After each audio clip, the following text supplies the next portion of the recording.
Man, we got a lot of good-looking people in the audience today. Welcome to our City Commission work session of October 3rd. Thank you all for coming. We'll call this meeting to order. And Jen, if you would lead us in the Pledge of Allegiance. I pledge allegiance to the flag of the United States of America and to the republic for which it stands, one nation, under God, indivisible, with liberty and justice for all. Thank you, Jennifer. All right, we'll move right into the exciting part of our agenda, our presentations. And the first two things on our presentation are all about our wonderful firefighters. So thank you for all of you being here today. We have the National Fire Prevention Week. I will turn that over to Commissioner Walker and to Chief Parks, or whoever's coming up. So Commissioner Walker. Thank you, Mayor.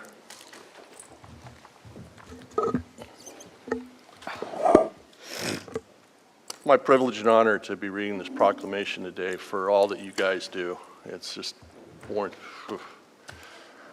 Fire Prevention Week, October 8th to 14th, 2023.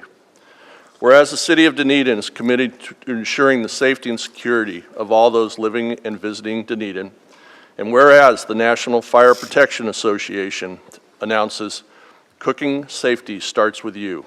Pay attention to fire prevention. As the theme for this year's Fire Prevention Week, and whereas fire is a serious public safety concern both locally and nationally, and homes are the locations where people are at the greatest risk from fire, and whereas cooking is the leading cause of home fires with nearly half, 49% of all home fires involving cooking equipment, with cooking also being the leading cause of home fire injuries. And whereas unattended cooking is the leading cause of home cooking fires and related deaths. And whereas cooking is the only major cause of fire that resulted in more fires and more fire deaths in 2014 to 2018 than in 1980 to 1984. And whereas Dunedin residents should always keep a close eye on what you're cooking for foods with longer cook times, such as those that are simmering or baking, set a timer to help monitor them carefully. Clear the cooking area of combustible items and keep anything that can burn, such as dish towels, oven mitts, food packaging, and paper towels. Turn pot handles towards the back of the stove. Keep a lid nearby when cooking. If a small grease fire starts, slide the lid over the pan and turn off the burner. Create a kid and pet-free zone of at least 3 feet around the cooking area and anywhere else hot food or drink is prepared or carried. Regularly test home smoke detectors to ensure early alert to fires. Now therefore, I, Robert Walker, by virtue of the authority vested in me by the Mayor of the City of Dunedin, Florida, and on behalf of the entire City Commission, do hereby proclaim the 2023 Fire Prevention Week theme to be Cooking Safety Starts with You. Pay attention to fire prevention, to effectively remind us that we need to take personal steps to increase our safety from fire.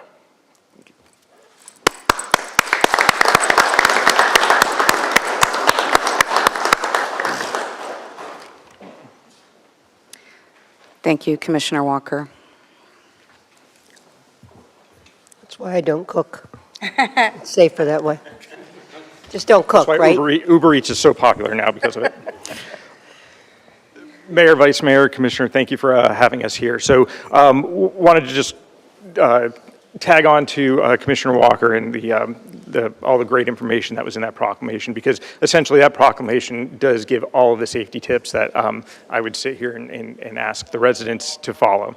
So fire prevention, the Fire Prevention Month, and specifically Fire Prevention Week, it's observed each October because of the Great Chicago Fire. So that was a fire that happened in 1871. It was a 3-day fire that killed approximately 300 people and destroyed 3.3 miles of the city, which included 17,000 structures and 100,000 residents.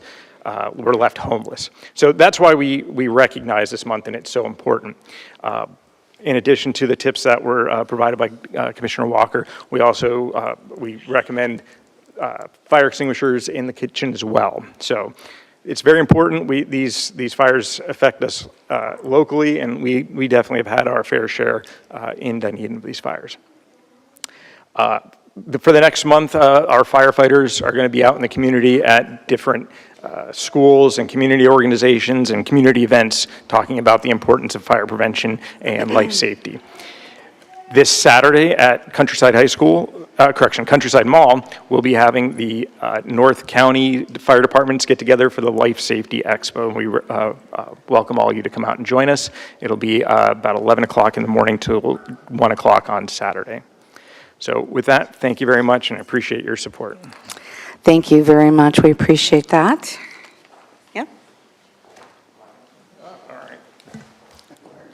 Oh.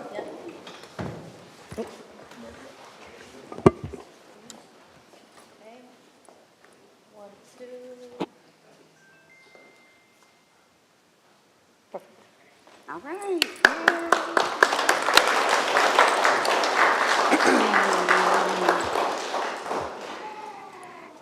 Yay! We have our youngest member, I think, ever in our chamber audience doing his civic duty, watching local government today. I know, I was waving at him earlier. Hi. Hi. Okay. Well, we have a lot of important things on our agenda, but this is probably the most important one today, and that's honoring our firefighter of the year. So without further ado, I would like Chief Parks to come up, and whomever else you're bringing. I'll let you do the announcement. Good morning, Mayor, Vice Mayor, Commissioners. And just for the point of information, that's a junior firefighter. In the making, right? Yes, future All firefighter. right. What's his name? We got to know his name. What's his name? Michael. Hi, Michael.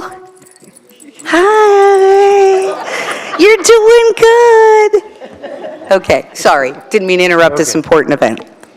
Yes, good morning, Mayor, Vice Mayor, Commissioners. Proud to be here, honored to be here to introduce our Dunedin Firefighter of the Year for 2023-2024, firefighter paramedic Kyle Sanford. And I'd like to tell you a little bit about him and his career here. Kyle started with Dunedin Fire Rescue in May of 2017, where he is currently certified as a driver engineer and truck driver. He also serves as a deckhand on our fireboat. Selected by his peers, as we do each year, we have nominations from each of the shifts, and we're proud that Kyle was nominated and selected as Firefighter of the Year by his peers.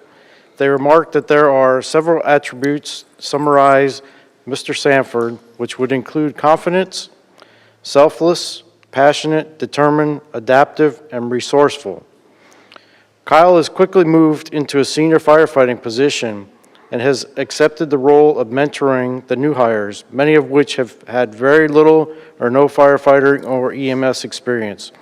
His peers say that he demonstrates the patience, wisdom, and coaching ability of a leader within our organization.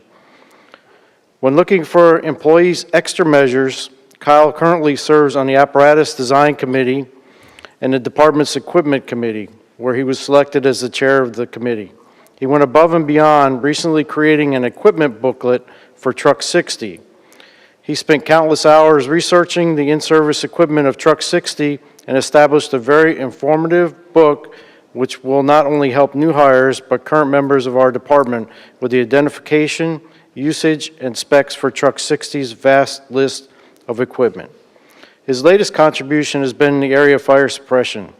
Kyle identified an issue with our current high-rise hose lines and pre-connect nozzles that required further investigation. He has worked with other members of the department to find an alternative that will better protect our members and citizens. Firefighter paramedic Kyle Sanford is a very devoted member of Dunedin Fire Rescue and is apparent by his passion and love of the job. He is always looking for ways to improve the department and therefore is a very worthy recipient of this year's Firefighter of the Year award. And Kyle? And Mayor? Oh, Hello.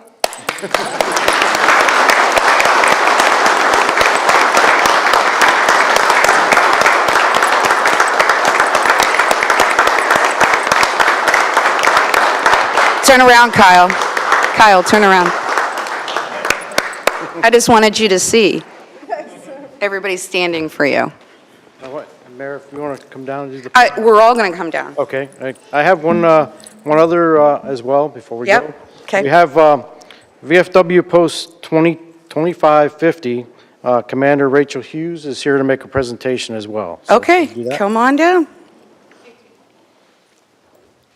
Mayor, Vice Mayor, and Commissioners, and Kyle.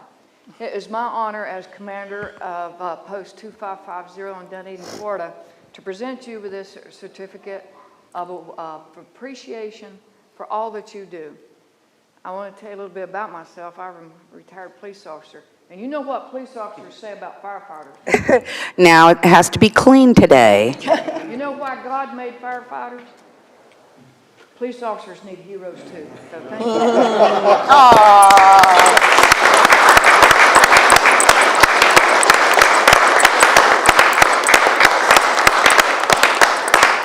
Well, before we come down for a picture, I mean, I think we all probably have something to say about this. Every year, we are so lucky to, well, and thanks to all your colleagues for voting. I mean, that's got to really mean something to you when it's a colleague nomination and vote. So thanks to all the colleagues. But every year we do this, and it's a way, obviously, to tell the community what a great fire department we have.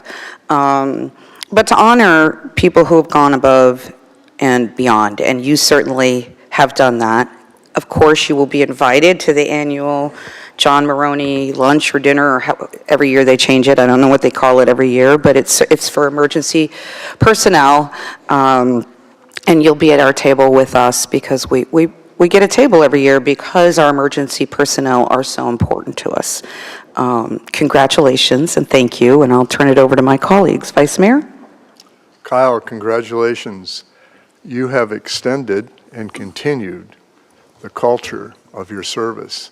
And I see those guys, all those guys in the back, and I'm just proud of all of you guys for what you've done. And it sounds to me like from the reading of what you've done and their selection that you've extended that culture and that honor. Thank you very much for your service. Congratulations. And of course, Commissioner Gao, he has a shirt for everything.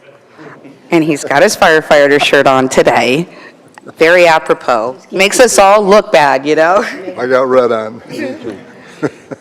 And to make them all look bad is intentional. I'm just kidding. I love you all. Kyle, you're going to hear the same thing up here, and it's because we just don't have enough words to tell us how appreciative we are of the service that you do and the passion in which you provide it. And that goes with the entire unit. Just thank you. Thank you very much. Commissioner? So Kyle, I'll say this. I mean, obviously, when we do our citizen surveys, the fire department overall ranks high, nosebleed section, always really highly regarded by our citizens. And so for you to be selected by your peers as this high honor, I mean, to me is amazing. And if I was you, I'd be so proud of that. I mean, that's just an extra hoorah for you. But I mean, what you guys do is so important to this community, and it can never be underestimated, the importance. I always feel like I have a special connection with you because I worked with your dad, Scott, on some issues when I was at the county on EMS, and so I know he has to be extremely proud. I knew he'd be here today to support you, but we're proud you're here, and of course, what'd they say? You've been here since 2017? So that's awesome. So keep on going. We're proud of you and proud to have you with Dunedin. Commissioner Walker? So over the several years, I've come to know a few of the first responders during 9/11, and the hallmark and the characteristics of those individuals is such that every single day they would put their lives on the line, and then the big day came, and a lot of them are no longer with us. Kyle, congratulations on this award. There is no greater duty than what you guys do for this community. And you are an exemplary example of that, and I just want to congratulate you again. And I'm going to look at Jorge. I forgot to mention, Jennifer's at a continuing education conference and couldn't be here, but she sends her regards and her congratulations. So we have the infamous Jorge, who I promise we won't give a lot of crap to today, because we truly try to do that when he fills in. But he's our deputy city manager, and I will look to you for comments as well. Thank you, Mayor. Well, this is special because the fire department reports to me. It's one of the There you go. It's one of the operational departments that Do they reports like to me. that? So, I'm teasing. I'm totally teasing. So again, Kyle, I just want to give you congratulations on behalf of all city staff, and thank you guys for everything that you do. It's greatly appreciated. Okay, let's take some pictures. Yeah. Oh, Kyle, did you want to say anything before we? Well, and let me just tell you, generally, the firefighters never want to speak, so I didn't even bother asking, but, all right, let's go take some pictures. We're going to come down we'll come to down, him. okay. We're going to come down. That's hilarious.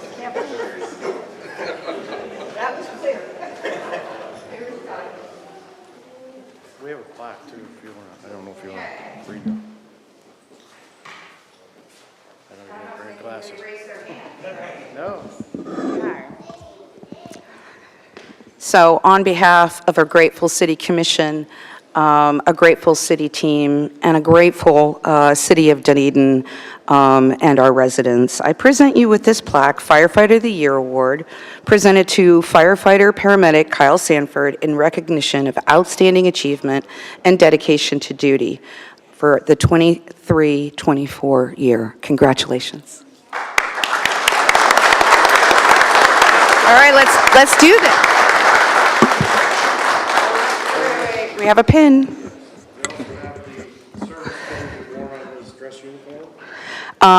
Do you want your dad to come up and pin it on you? Sure. I'll hold those for you. Come on, Dad. Oh, we always like to involve the family.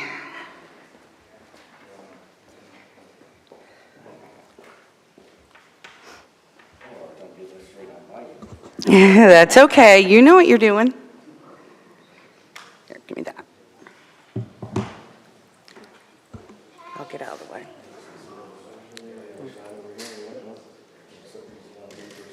Somebody make sure he puts those back in.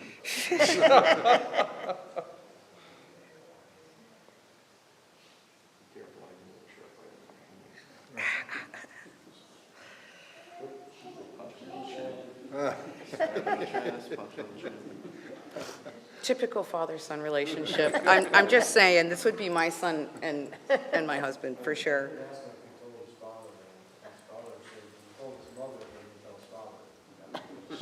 She gives all the information.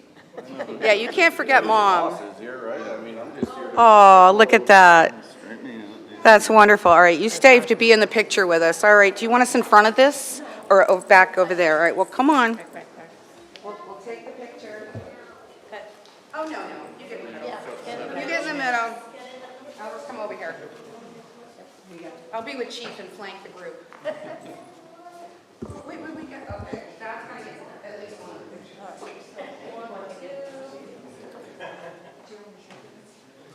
Wait a minute, he needs to hold up his block. Hold up that. Here you go.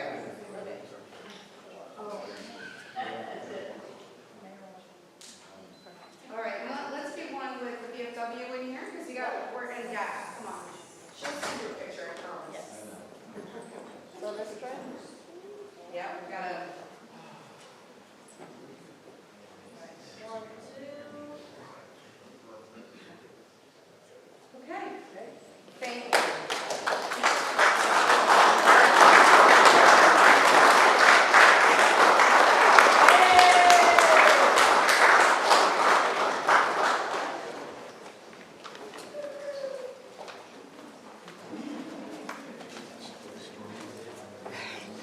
Bye, Michael. Bye, Michael. Bye, honey. Have a good day.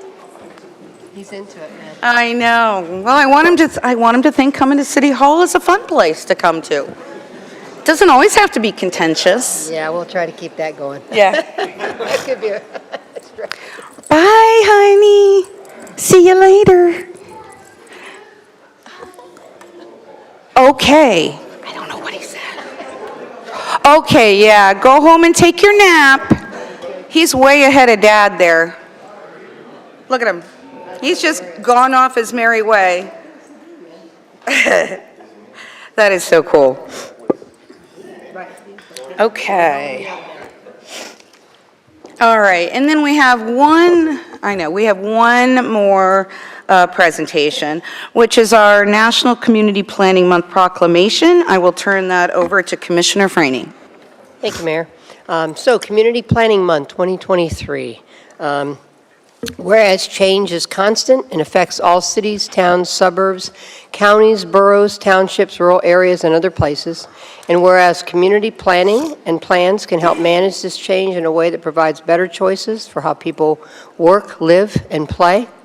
Used to that being live, work, and play. And whereas community planning provides an opportunity for all residents to be meaningfully involved in making choices that determine the future of their community, and whereas the full benefits of planning require public officials and citizens who understand, support, and demand excellence in planning and plan implementation. And whereas the month of October is designated as National Community Planning Month throughout the United States of America and its territories, and whereas the American Planning Association endorses National Community Planning Month as an opportunity to highlight how planning is essential to quality of life and how planners can lead communities to become equitable, resilient, mobile, and economically stable.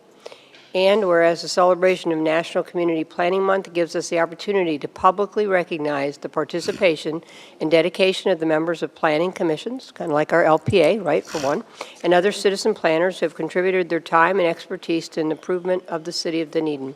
And whereas we recognize the many valuable contributions made by the professional community and local planners of the city of Dunedin, and extend our heartfelt thanks for the continued commitment to public service by these professionals.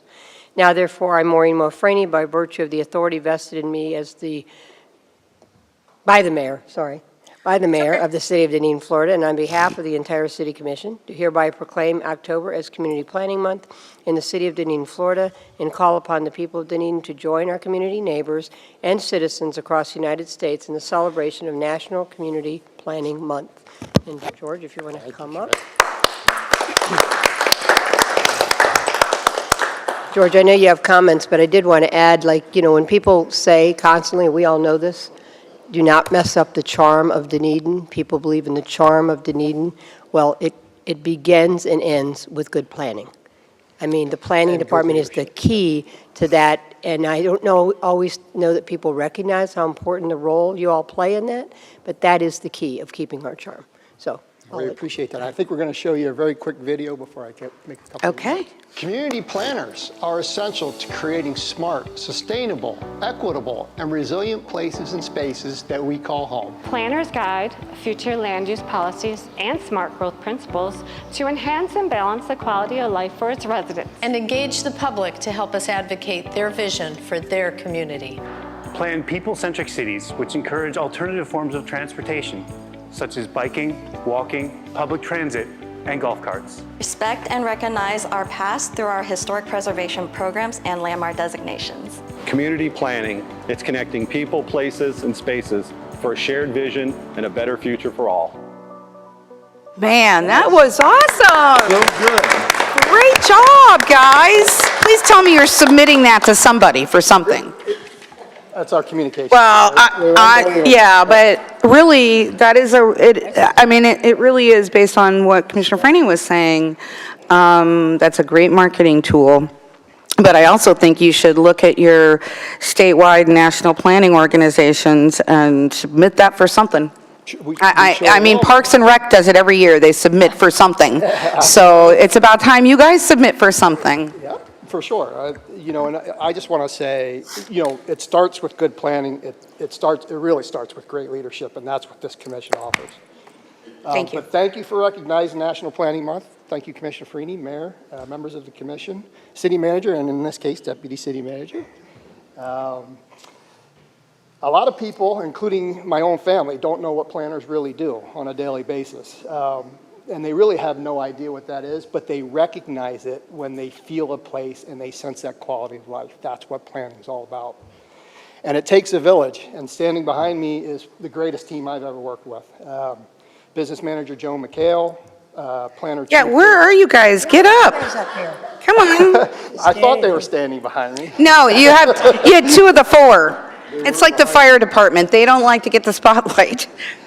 Planner 2, Francis Sharp, our relatively new project manager, Kathy Gadamer, and of course, Assistant Director Joseph DePasqua. Without this group, nothing gets done here. It's an incredible team, and we communicate and work really well together, and I'm very proud of this group.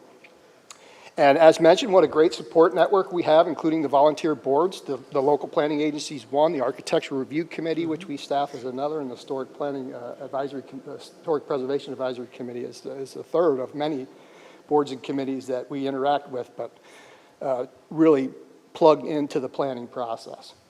Again, many thanks to the City Commission, the City Manager for your unwavering support. We are managing a lot of large-scale projects right now, one of which you will see shortly. And it's under your leadership that we continue to plan in ways that are equitable, sustainable, resilient, and enhance mobility. In summary, we consider ourselves to be the gateway to the built environment here in Dunedin. And I just want to leave you with one thing that kind of struck me when I was a younger planner. But there was an effort led by a series of editors for a planning publication called, it's basically a series of definitions and so forth. And this team that was doing the editorial work weren't planners by nature. And they were actually struck by the breadth of the planning terms that were in this publication that they were editing.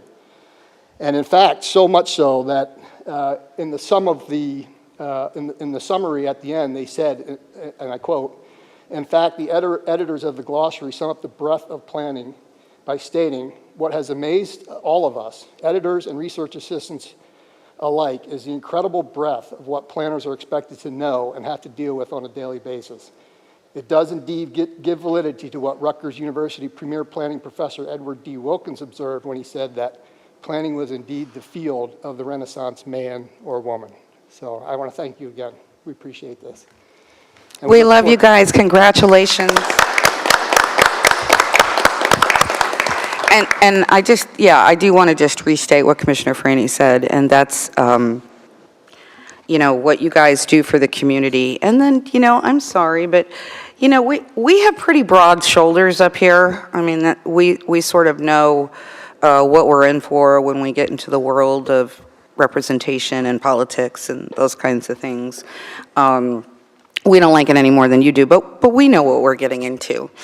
You're probably the most polarizing department in the city, because you also oversee code compliance and permitting, and everything that makes somebody angry in the world comes out of your department.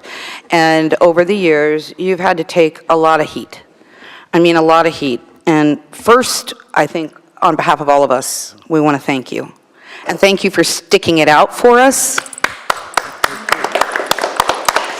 But just know that we support you. Don't quit on us.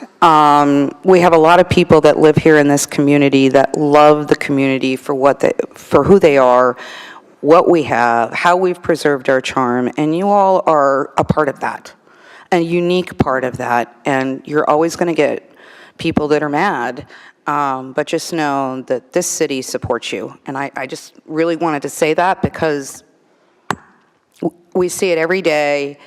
Stay off of social media. I know Joan's on there all the time. I don't see, and Francis is sometimes, but I don't see the rest of you on it, and that's good. Because just know that we support you. So thank you very much. Thank you. Okay, we're going to take a picture. We're going to stand up.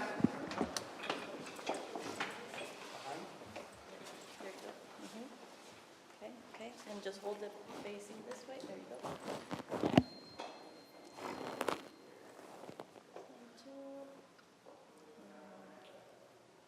Perfect. Thank you. All right. Yay!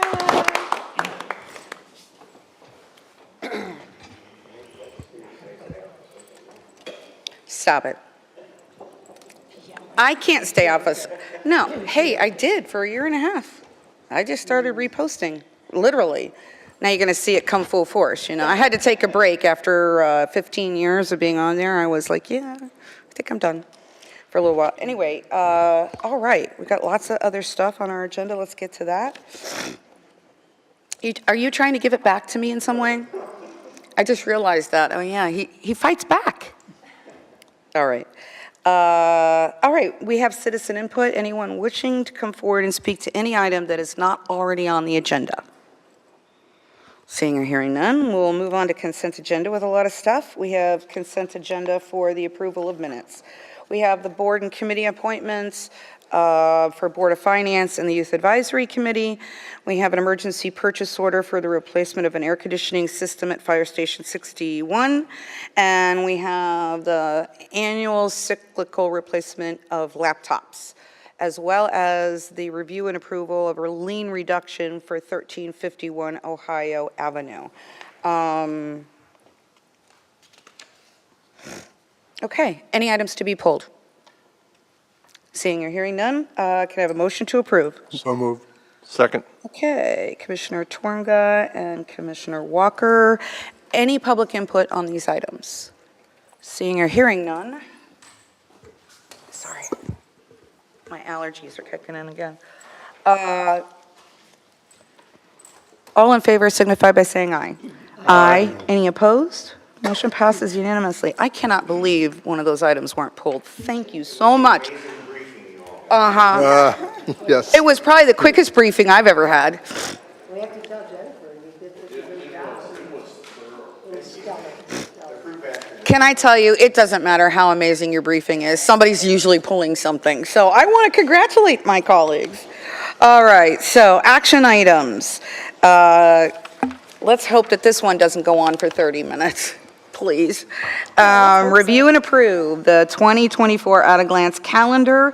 One of the commissioners, it might have been Commissioner Franny, I don't remember who, had asked if this could get moved up outside of December, just, you know, for everybody's own planning purposes. As your chair, I try to make things easier on you, so I did take the time a month or two ago, I don't remember, to kind of go over it with Rebecca, knowing some conflicts that we would all have from holidays, you know, representing you and kind of understanding what you would and wouldn't like about certain things.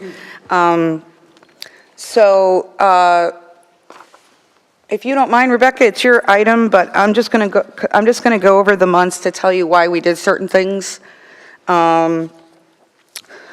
January, obviously, New Year's Day is Monday, and it's hard for our especially around the holidays, it's hard for our staff to have agenda reviews and all of those things when you have a Monday holiday. So we just moved it back a week. And then February, it's normal days, and then March, it's normal days. April, it's normal days, but why did we do the 30th again? Because we moved up the May meetings due to the annual conference and the Tampa Bay Regional Planning.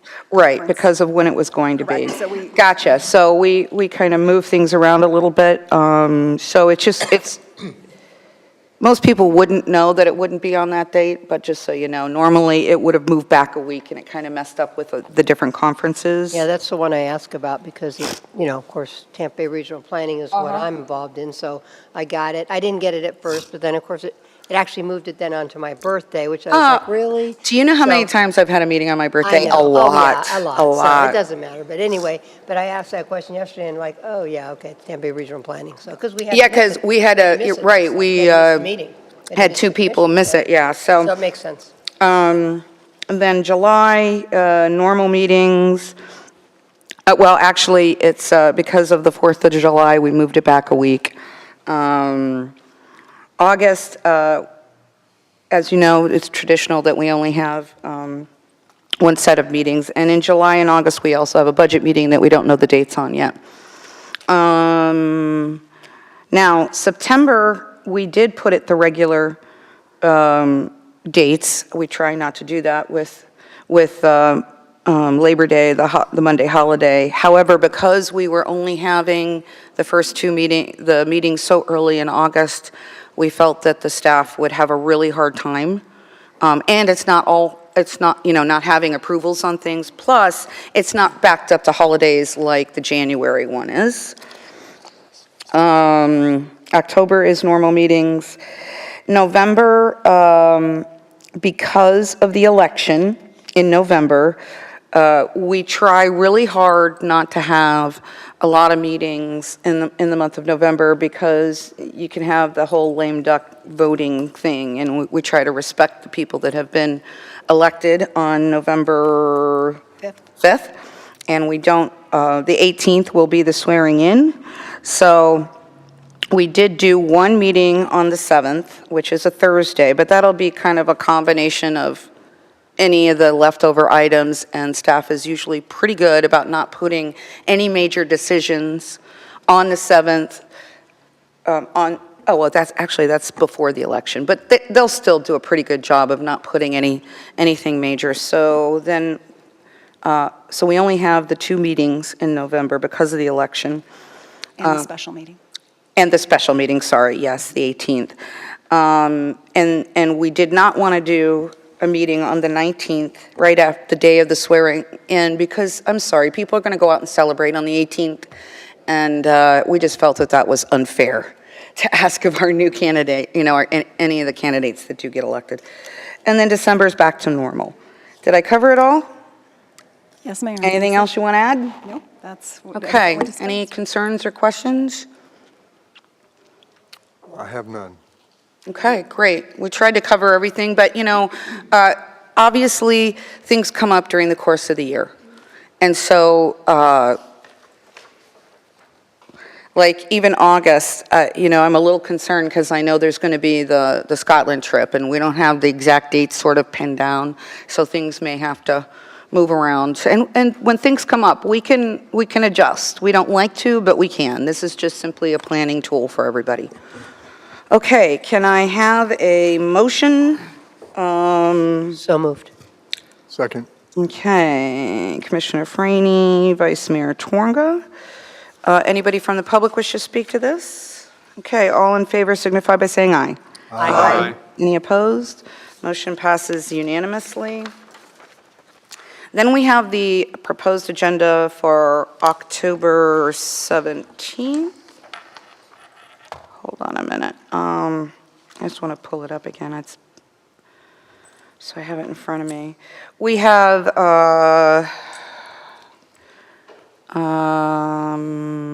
what do we have? We have the removal of sludge. We have a budget amendment, and then a bunch of presentations and consent agenda. Jorge, we currently don't have a workshop item on here. Is there a plan for one, or do we know? Mayor, the latest. Sorry, I didn't ask you this yesterday. I didn't even think about it. No, that's fine. The latest schedule that's been put out didn't have any. There's a couple placeholders for later on in the year. I think George might have a couple, but I don't think they were ready Okay. anytime soon. So. All right, well, if you want to find something to stick in the spot, we have room. Okay. Okay? And that's it. Everybody okay with that agenda?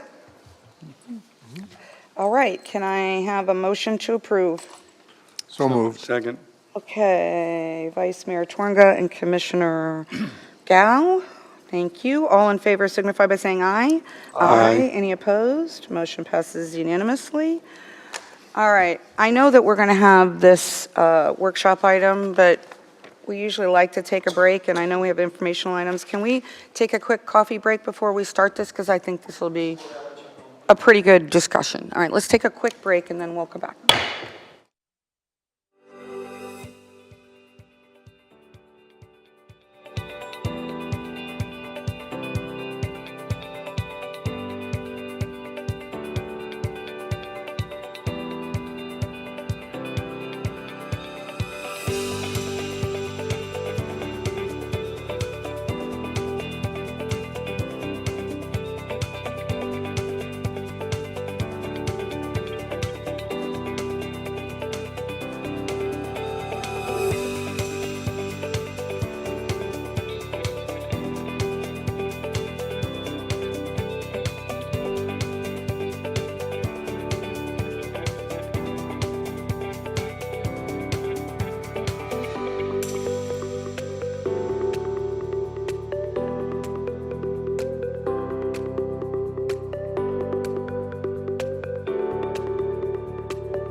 Call this meeting back to order. Thank you very much. I know we're all excited to hear about this. First thing I want to tell you is thank you for sending me that information. I didn't respond to you, and I apologize for that. It's been a busy couple of weeks for me, but first thing, before we hear all about it, I do want to just say that given my 9 years on PSDA, the bus board, and my extensive involvement in the Jolly Trolley, there isn't ever anything I don't want to change on something like this. And this was the first time. So I want to give you a lot of kudos over that one because I'm pretty critical on this kind of thing. So thank you very much. I will turn it over to you. Never seen that part of you. No. Hey, I got nothing. No changes. So I'm good. Thank you, Mayor, Vice Mayor, Commissioners. George Kinney again on behalf of the Community Development Department. So really a lot of the kudos to this project is I'm going to turn over to Kathy Gadamer, our project manager, and we have John, and I'm sorry, John, your last name? John Janis, who is with Freebie. He's the Vice President, and he'll do a brief presentation for you in a few minutes. I just kind of want to tee it up by saying, you know, as the Commission knows, this is a long-standing business plan initiative that we've finally gotten off the ground. We're pretty proud of that. Kathy has assembled a good working group that has been kind of behind the scenes doing some of the work with Freebie, and that includes some members of the Business Resident Council, which is great. So they're involved. The Chamber's been involved. If you'll recall, part of the RFP was also to reach out to existing transportation providers downtown, which Freebie's done. So at this point, we're really at a place where we need your feedback on specifically 3 items: routes, the days of operation, and the hours of operation. And we'll be presenting what at least the task force is recommending, and obviously happy to have your input as part of that. Hopefully in your backup you have those routes provided to you. There was one typo on the route headways, which will be clarified by the presentation. Obviously, BFRE's been working very closely with our communications team as well, and to not only set up a website to kind of announce this project, but as we go forward to really put it out there so people know that it's available and that it'll be at hand relatively easily. Just a reminder also that this is just the ramp up to the 6-month pilot. This is a 6-month pilot project which will culminate with a final report. In that final report, you will have a lot of data that'll be analyzed. It'll look at the feasibility of a permanent long-term service, obviously, and will include any cost funding that would be related to that long-term operation. So I just wanted to make sure that that was on your radar. This is really the start to that 6-month pilot project. And what's neat about it is we're kind of starting it at a great time because we're a little off peak right now, but getting into peak. So I think that 6 months is going to really give us some good data coverage. So with that, I'm going to again introduce Kathy as the project manager and John. I'll go ahead and ask you, unless you have questions of me, I'll ask John to come up and run through this for you. Please. And then we can entertain questions after that. Go right ahead. And Bob's behind me. And you're more than welcome to stand here, or you can sit at the staff table, whatever's more comfortable for you. Just make sure the microphone is on. Then you can run the laptop. Oh, okay, perfect, thank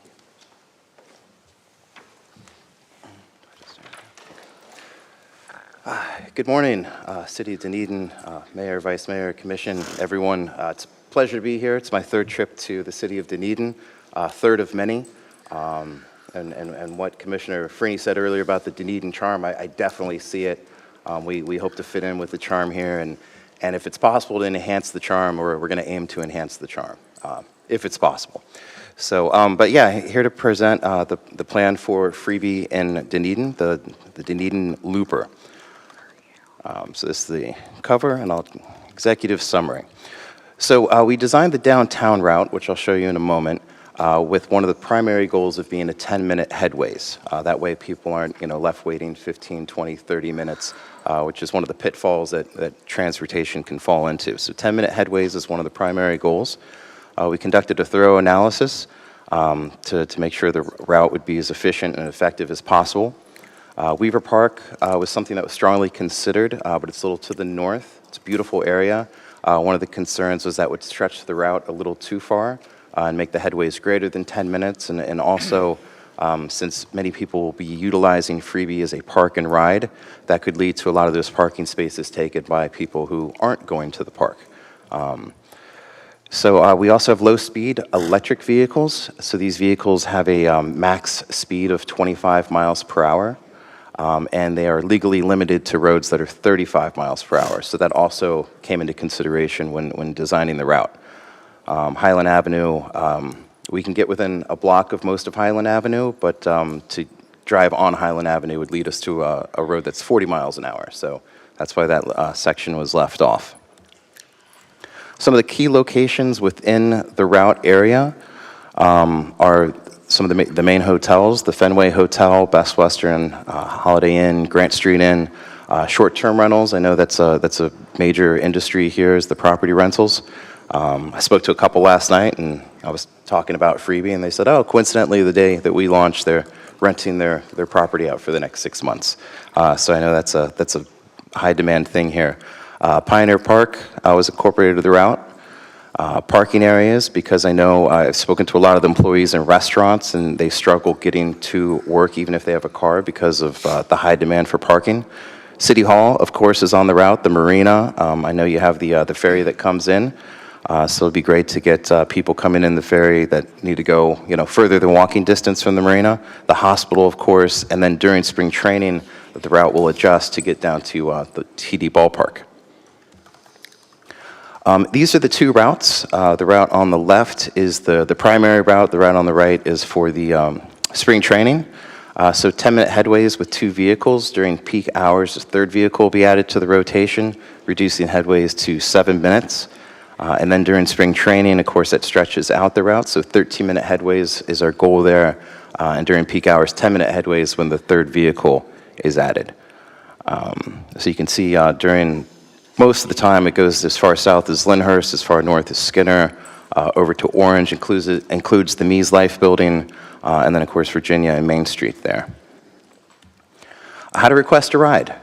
So this is a fixed route. So typically on fixed route services, waving or hailing down a vehicle becomes more of a primary form of requesting the ride. So our drivers will be constantly, on vigilant and looking for anyone who's looking for a ride. We also have a mobile app. The mobile app will allow people to request the ride on the app, and then it'll default to the closest point to them on the route. So that way the vehicles don't stray from the route, but lets our drivers know if somebody's, just a block away and on their way over there. That'll, I think, be especially handy towards kind of like the Mies Life building, because I know there's a lot of property rentals that are just in the 1 or 2 blocks beyond there. So two options: waving, hailing, and then on the Freebie app. Local businesses. My full title is Vice President of Economic Development. So one of the ways we differentiate ourselves from a lot of other transportation services is our focus on the local economy. We don't want to represent a cost to the city of Dunedin. Our goal is to represent an investment. And so my background is a hotel concierge, New York City, Miami, and what we do is we create kind of a concierge guide in the palm of your hand. So you can see on screen 1, that's kind of our home screen. Screen 2 is an example of like a profile.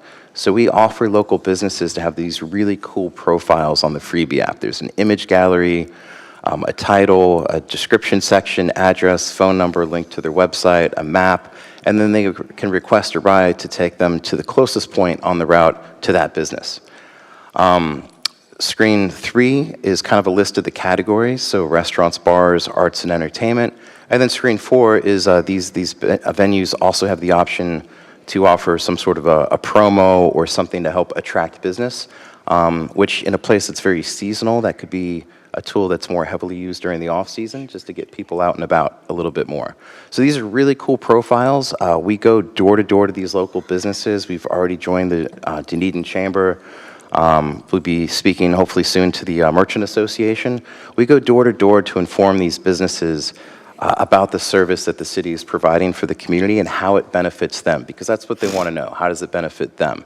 and we let them know whether it's, they have people that have been drinking that otherwise would drive, or maybe people who are going to spend, $20 each way on a Uber or a Lyft. We can save them, that $40, and then hopefully they instead spend that locally. Also, their employees, their staff, make sure they have reliable transportation to get as close to work as possible. And the businesses usually really, really love this, and they ask how much it costs for these profiles. It's something that we offer for free. So this is complimentary. It's something extra we do that really kind of, gels us with the community, and really something that sets us apart from a lot of other transit services today and always. Hours of operation. So right now this is tentatively Thursday through Sunday. There's a consistent starting time each day. We listened and heard that was important, and we agree 11 a.m. Every day, Thursday, Friday, Saturday, Sunday is the starting time. The ending time changes, 10 p.m. on Thursdays, midnight on Friday and Saturday, and then 7 p.m. on Sunday. That usually captures the majority of people that are out and about on Sundays. We have two vehicle designs here to present to you. You can see the difference there. One's almost completely blue, and the other one's kind of an orange, red, green. You would have the choice of what you would like to have on the vehicles, so it's very important, the branding, especially when you're fitting in with the Dunedin charm.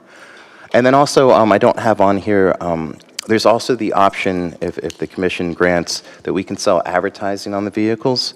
The advertising, of course, would be right of refusal by the city, so the design and everything would have to, both the company and the design would have to fit in with the charm.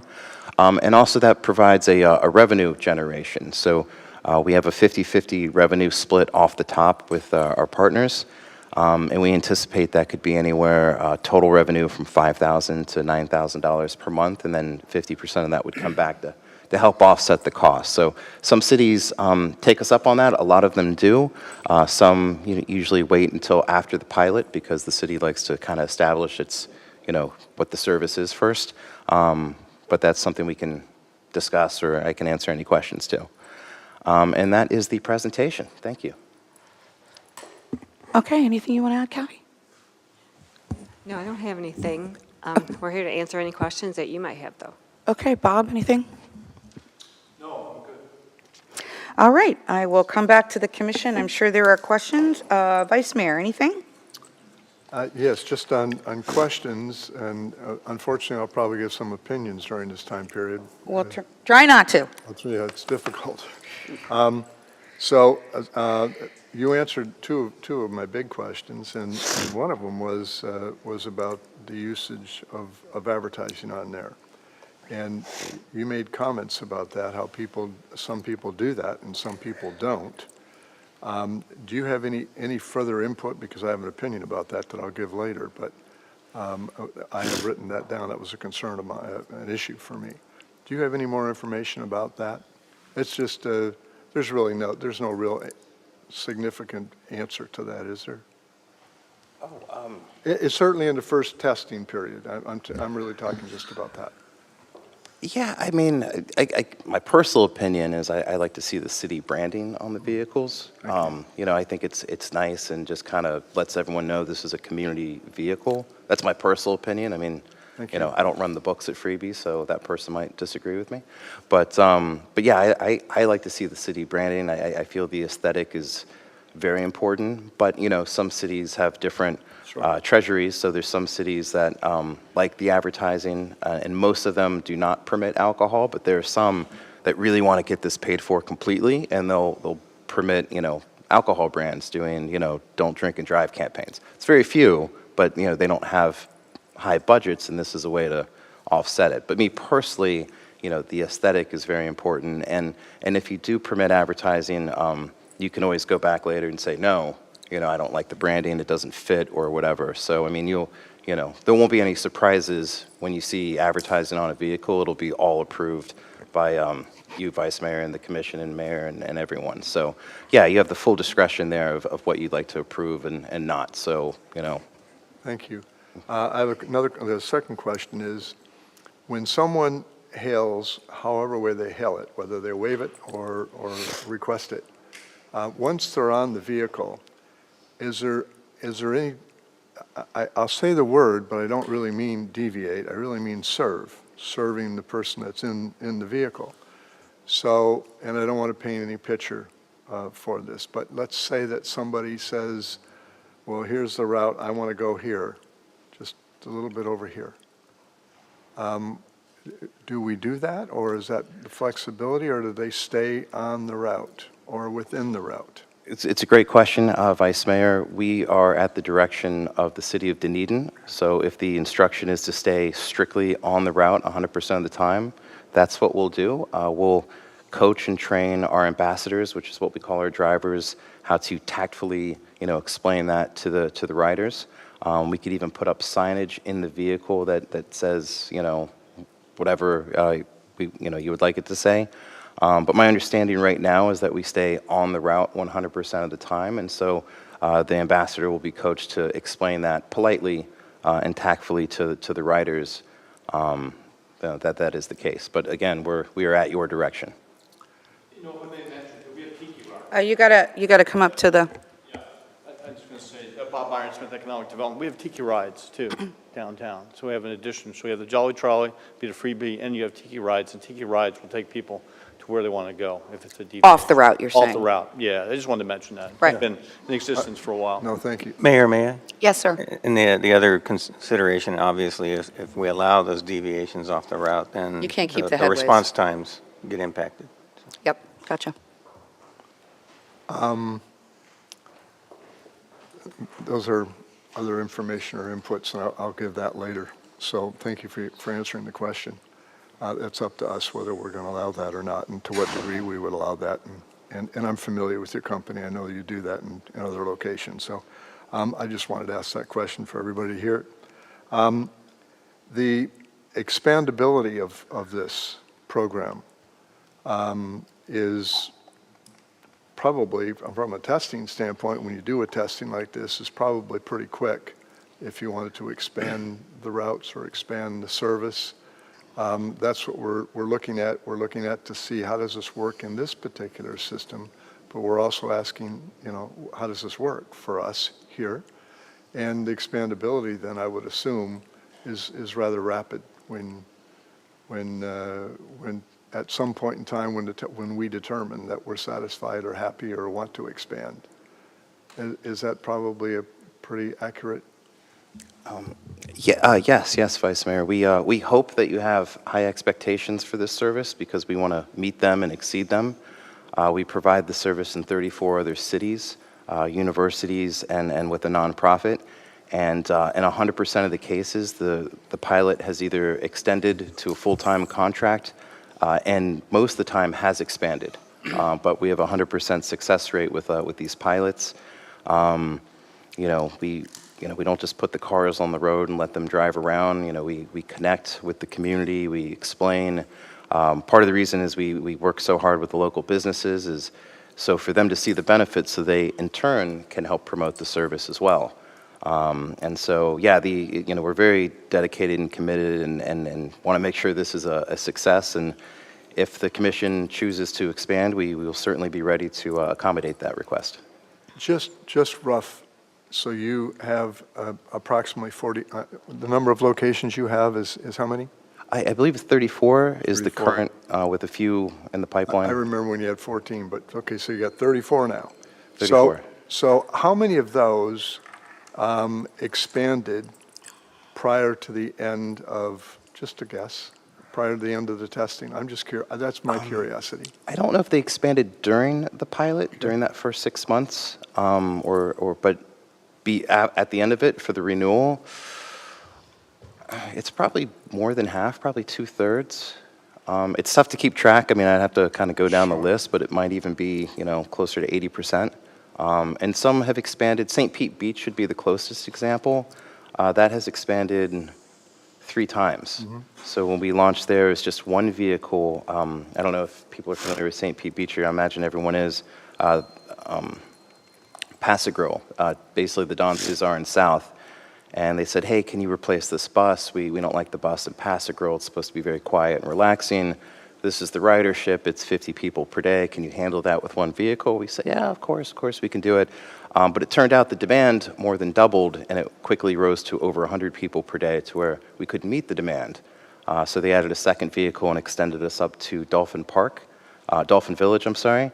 And then again, the demand exceeded the supply again, and then they extended us a third time up to 75th Street, just above Corey Avenue there, and then recently extended to a fourth vehicle, and we cover the full island of the city of St. Pete Beach, and on slow days, maybe 250 passengers, and I've seen, usually Saturdays is that day, I've seen us exceed 500 passengers in a day. Every area is different, you know, it also depends on how long the rides are, can factor into the number, but yeah, our goal is to max out the ridership and to make the cost per rider as low as possible. That way the return on investment to the city is as high as possible, and then that we want to make it a very easy decision to say, yes, we need more vehicles or more service area covered. So that's our goal, and of course to do it safely in electric vehicles. Thank you. On the app, I'll use the word information. So a business can put whatever they would like. I mean, they can have a slot in there. It's probably some restrictions, but from a size standpoint. But a business in the zone can put information on there. Can other businesses do? What is the experience with that? Traditionally, it's businesses with a physical location within the service area.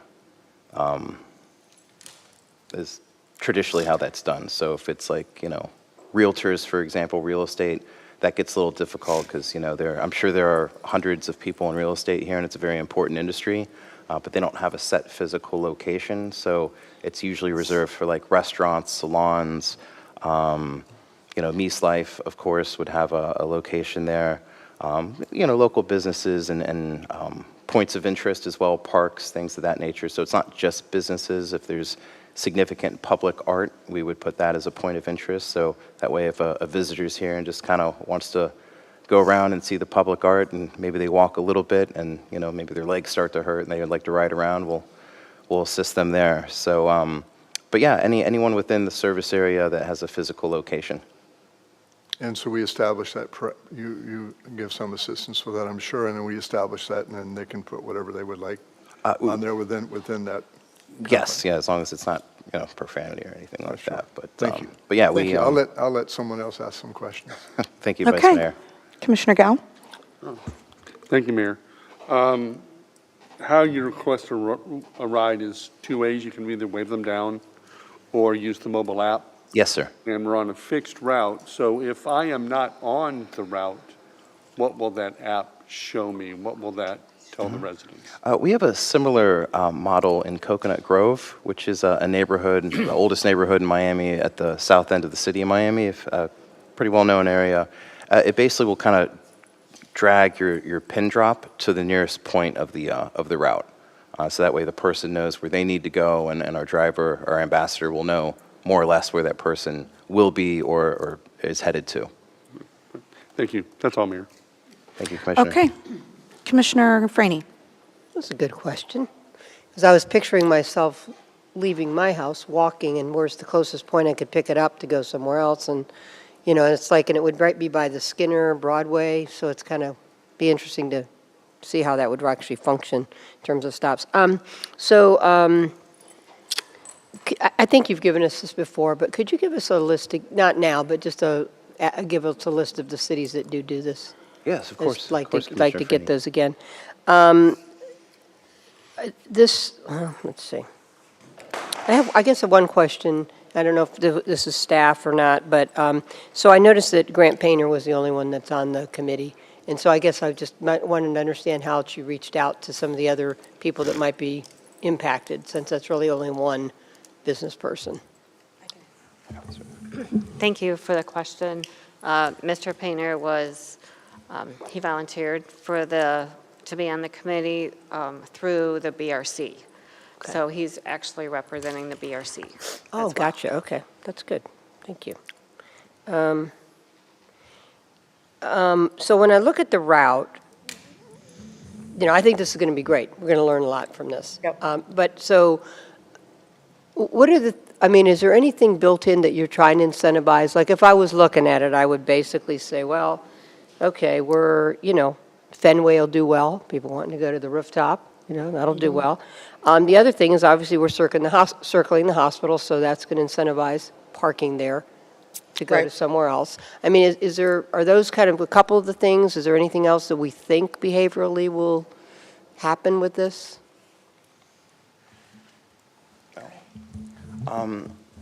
Yeah, so I think you're referring to kind of strategic points that are on the route. Yeah. The marina was one, where the ferry comes in and out and where people like to go for Yeah, sunset. true, I was good. there Yep. last night at sunset and saw people walking up for sunset and then walking away after sunset. The trolley, too. It's trolley, yeah. Yeah. The trolley stops first mile. So in that sense, we're kind of a first mile, last mile. And then also the Meese Life building. The route includes the kind of the entrance into the Meese Life building, and Cool. I visited there in person and saw that it was just a constant flow of people coming and going. I know there are seniors there, so a lot of them want to be able to take full advantage of what the city of Dunedin has to offer and not have to drive a vehicle or spend money on a private ride share, things like that. So it's very important to mention that. We're not like a trips for tips type service. We're a fully equitable service. We're very tight on zero solicitation of tips. So that way, if it's the multimillionaire or it's someone going to their minimum wage job or someone on a fixed income, there's zero pressure to tip, and you still get the full service. So that's very important. And then, of course, the property rentals kind of tend to be around those exterior points, such as, by the Meese Life building. So there'll be that very short 5 or less minute walk to get to that point, and then we can take them the other 10 minutes to get to, the marina or wherever it is they're going. Cool. I would like to add one more place, the ballpark. So the Looper will become a vital part of getting people to and from the ballpark from downtown. So, and maybe you've answered this question, but like somebody who's disabled, what do you do? Like the wheelchair or whatever, what happens with that? I believe it'll be the same in the service area, and we always have a backup vehicle. And the backup vehicle, the middle row of seats are taken out, and there's a ramp that's installed. I haven't looked at the exact plan. It's the same everywhere else that we operate these vehicles, is that we have that third that serves as a backup vehicle if needed, but primarily is there for wheelchair accessible vehicles, the WAVE vehicles. But that would be a question for if someone was needing a wheelchair ride, would they be able to deviate for the route? So again, we yield to your direction on that, Commissioner Freeney and everyone. But yeah, that's certainly a main concern. In some of our service areas, we have virtually zero of those rides. But in other ones, we have a fairly high percentage of those rides. Town of Miami Lakes, City of Aventura. In one case in Palmetto Bay, one of the commissioners was wheelchair bound for, I think, like 6 months. So he, greatly depended on Freebie to ride him around to all his commitments within the community in the village of Palmetto Bay. So that would be a very special, obviously, and important topic. And we'll operate, again, at your direction. Cool. My last question is, I guess I'm putting my risk management hat on. Your drivers, do you have trouble getting the drivers, and how do you screen your drivers? So our drivers, their title is community ambassador with Freebie. It's a very important role. So we hire locally. It's very important for us to do that. We've been pretty fortunate that we get a lot of people applying for these jobs, because a lot of people are looking for something that's a little bit different in this. They're in a vehicle, but they're, for the most part, outside, electric vehicles, so it feels kind of innovative and futuristic. And they get to, drive around some pretty awesome people. 99.9% of them. So obviously we have insurance and everything, and so insurance has their requirements, which are level 2 background checks, 6-year driving safety records. So fortunately, everything that we need to do for the insurance kind of handles the safety aspect of the person, which frees us up to look at the personality of the person. I've lived in major cities for over 2 decades, and so I've never owned a personal vehicle or leased a vehicle in my life. I've always been like a bicycle, motorcycle, public transit person. I like to say hi to the person behind the wheel. I say thank you when I get off, and probably, well, most definitely less than 50% of the time do I get a greeting back. But here, I mean, imagine getting on a freebie and saying hello, and the driver not even looking at you or saying hello. That would, that's like, we don't want that. We want to welcome aboard, thank you for riding freebie, tell your friends and family about this, and things like that. So yeah, the safety, of course, is paramount. So we definitely need to, there's nothing without the safety of the transportation, but beyond that, the personality of the driver, just being, someone where the rider can tell that the driver cares that they're in the vehicle. Great. Thank you. That's all I have right now. Okay. Commissioner Walker, questions? Thank you, Mayor. First question is I just want to confirm for the pilot project what the on-demand offering looks like, and I'll make this easy. I think the way I understand it is that a person, if they are on the route, can go ahead and communicate with one of the cars, one of the vehicles, the ambassador, to essentially pinpoint their location on that route. Is that correct? Yes, from the closest point on the route, yes. Okay, great. Then, and then the other thing is, and just kind of a summary, it's been a month or two since we last heard from this, but the objectives of the pilot, this is probably more for the staff in terms of what's being evaluated, what's the evaluation criteria, that kind of thing. Are there specific objectives that we're trying to hit, or how does that work? Thank you. We'll be taking a look at the ridership, peak service times, how many vehicles we use during those peak service times, if it's 2 or 3. Once we decide that, then once we have all the data gathered from all of their analytics, then we'll present that to you as the commission to see if you want the pilot to go forward or not. So, do you want to add anything else? Come up to the podium. Come up to the podium, George. Yeah, I would just add, so the final plan that comes off of the 6 months will be detail-oriented based on the analytics that have been received and analyzed. I think the biggest piece will be the detailed cost recovery aspect of it, and moving forward, what this will cost the city in terms of operation and maintenance. A lot of that's going to depend, obviously, on the sponsorships and some of the partnerships that they create during the 6-month project. So I think a lot of that details to come, Commissioner Walker, but we'll be obviously collecting data and analyzing the routes and the ridership and the headways as part of the 6-month project, and then we'll report all that back comprehensively. Okay, so demand and cost recovery, really, those metrics, focus on those, yeah.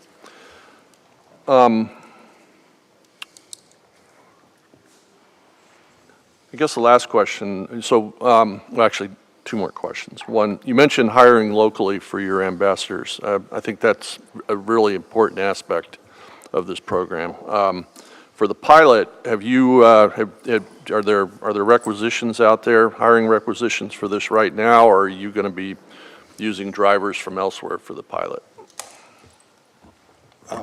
Great question. So I don't think we've ever utilized more than 1 driver from our staff when launching a new area. So we certainly have the job openings are out there. I don't know where our HR department is with it, but I don't believe we've ever sent more than 1 in-house driver to launch his own. Sometimes none. I personally like to have 1 there just so they can kind of set the tone, set the example, and kind of serve as like a semi-supervisor, so when people have questions, they can get them answered right away. But no, we've never gone with like a full staff to launch an area. It's usually between 0 and 1. And if I could comment quickly on the data, we provide the city with a dashboard, so all the data, you won't have to ask us for the data, you'll have the data. And that's also one of the advantages of people using the app to request the ride, is then that'll build in kind of like a heat map, and we'll know, how long people waited, where they were, where they're going to, things of that nature. If they hail down the ride, the driver, of course, can input that information, the ambassador can, which, we coach them to do, but sometimes, someone gets in the vehicle, they don't want to make the person wait by entering information, so they just kind of not enter that info. But obviously, we'll be coaching them to be as close to 100% as possible on that. But if for somebody uses the app, then that info is built into the system, and you'll have the city will have full access to that information. Okay, yeah, that's good. And I'll just share just a quick vignette on that. So I part-time as a captain on the Caladesi Ferry, and for the crew, we do have a required reading program, and it's called Yesteryear I Lived in Paradise. And I bring that up because the having the history and the flavor of the town, I think, will be very important to your ambassadors going forward. So it's just a comment. Last comment. Where are we storing? No comment, just questions. No, yeah, sorry. One more question. Where are we storing the vehicles? I think we're kind of between two places. One might be here near City Hall, and the other one's at the Artesia Apartments. Is that correct? Did I say that correctly? If I may, Bob Ironsmith, Economic Development Director, so I'm obviously working with community planning and all. Looking at two locations, one is the Monroe parking garage, the other one here is City Hall, and they both have pros and cons, and so we're kind of working through that now. All right, well, thank you. Thank you, Commissioner Walker. Thank you. Okay, let's see. So at the end of 6 months, we're going to look at all of this data. We'll talk about cost recovery. Obviously, this thing is ending at the end of May? That's what 6 months is the end of May, right? Or beginning? Okay.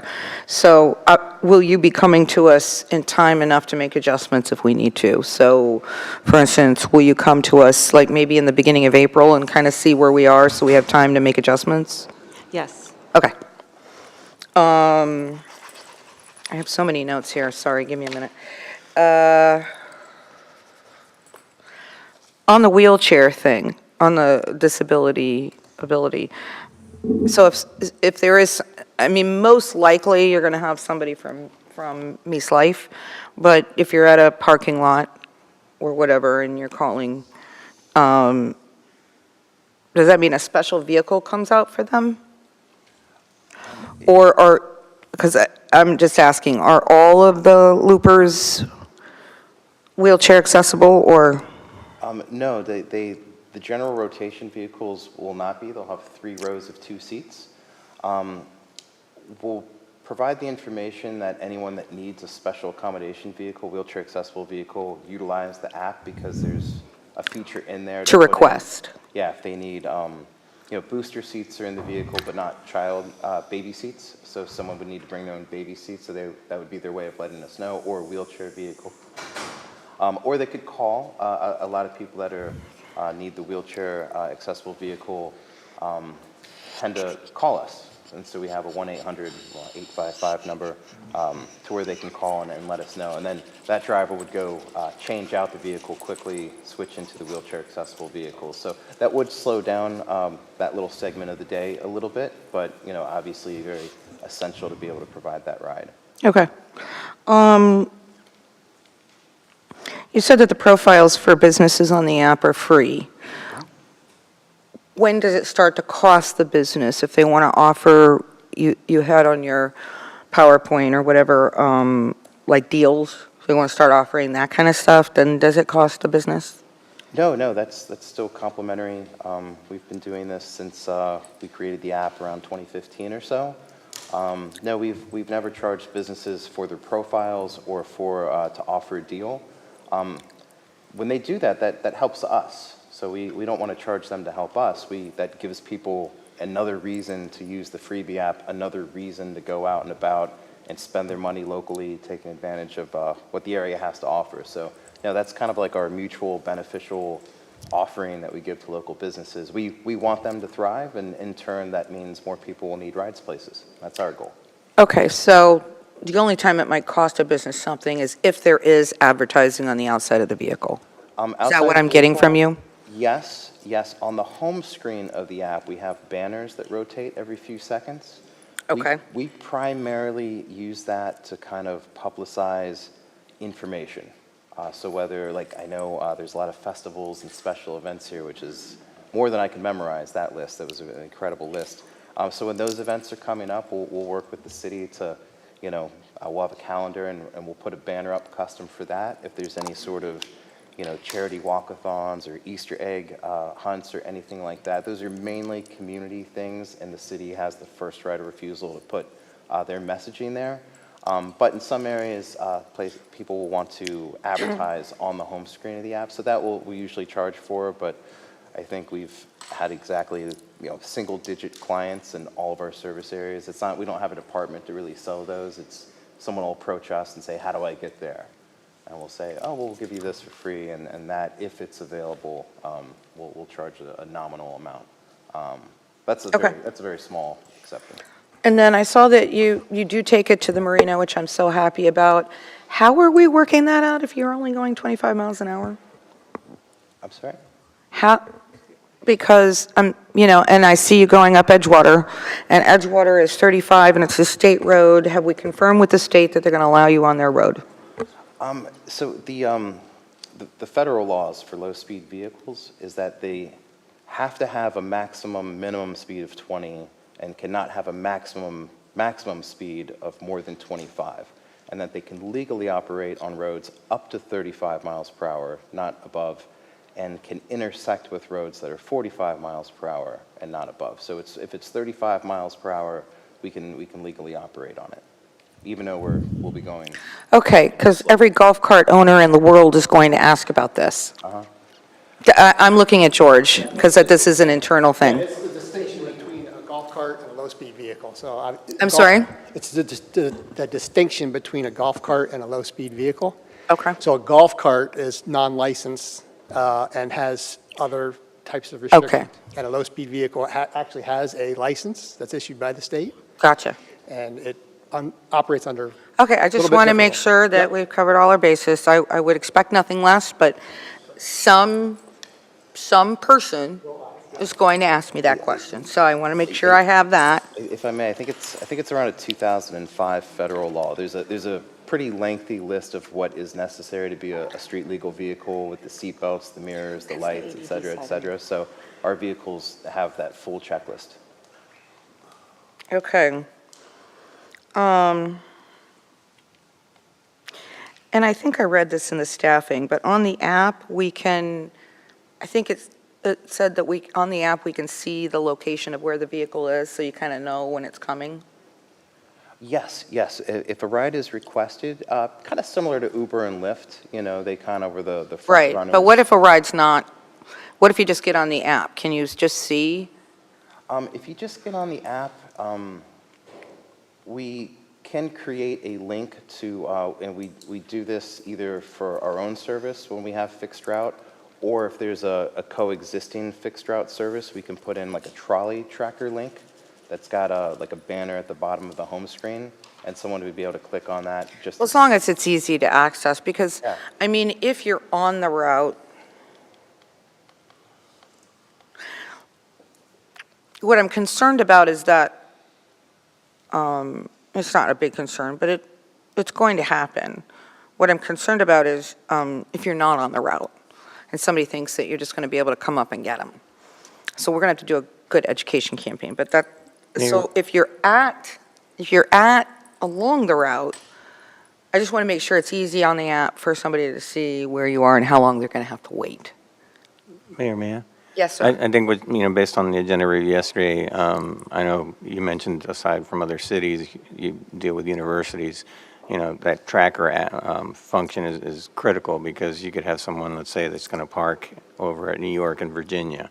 They may not specifically request a ride, but they pull in and they park, and they can look on the app and see, all right, this vehicle's going to be here within the next 5 minutes. I'm not going to request an app. I want to know how long I'm going to have to wait in the rain or when it's hot out. So Yeah, I think because that's they're what going to you're sit in getting their car if it's hot or if it's raining, and they're going to wait in the air conditioning, right, until you come. And, I would hope that at each one of our parking lots, because that's part of the thing that I would assume we're going to have some kind of signage that says, Thursday, Friday, Saturday, loopers coming by, or something, I don't know how that, and I want to make sure people know about it in that way too. You shouldn't have to request a ride or feel like that's what you have to do. Right. So we have an easy solution for that. Just in general with what we do in our place in the transit ecosystem, we have to have what's called mass transit integration. So we would just have that banner on the home screen that would just say Looper Tracker. Okay. And someone would click it and Perfect. just see where they're at. Perfect. So instead of integrating someone else's trolley, we would just be integrating what we're Okay. doing. Or they could request the ride and see it there. So they'll have two avenues, with or without the request. Okay, and on the route, I know one of the things we had said that was important to us was our parking lots and our hotels. So at those locations, well, the hotel, it's a little different because you kind of have to stop. But at the parking lots, are you going to stop to see if there's anybody there, or are you just driving by? Well, great question. I mean, our goal is maximum ridership, so I think it makes the most sense to, at the least, stop. Or pull in and kind if of the time- do a circle and see if anybody's there? If it doesn't add too much time to, I know like Right. at the hotels, their porte cocheres probably get jammed up during season. So in those situations, it might make sense to kind of pause like at the entrance and not wait in the valet line. Yeah, but I get what you're saying. But yeah, as long as it doesn't, over affect the time, then I think as long as we can possibly pause and stay within that 10 Well, or minutes even window. just pull in. Yeah. Like a parking lot, I could see where you would pull in, maybe do a circle, see if there's anybody there, and then leave. I just want to make sure you're not just looking as you're driving by, because again, if it's raining or if it's hot, people are going to sit in their car. Yeah, They're not going to stand outside and wait, It's 2 minutes before you get hot or soaking wet. So yeah, absolutely, Mayor Okay. Wojcicki. Yeah, our goal is to give as many rides as possible, not to see how many people need rides as we Right. drive by. Okay, okay, and I'm assuming it's you, but do we have a local rep? Is that you? I'm going to be the local rep with the chamber. And you're based out of where?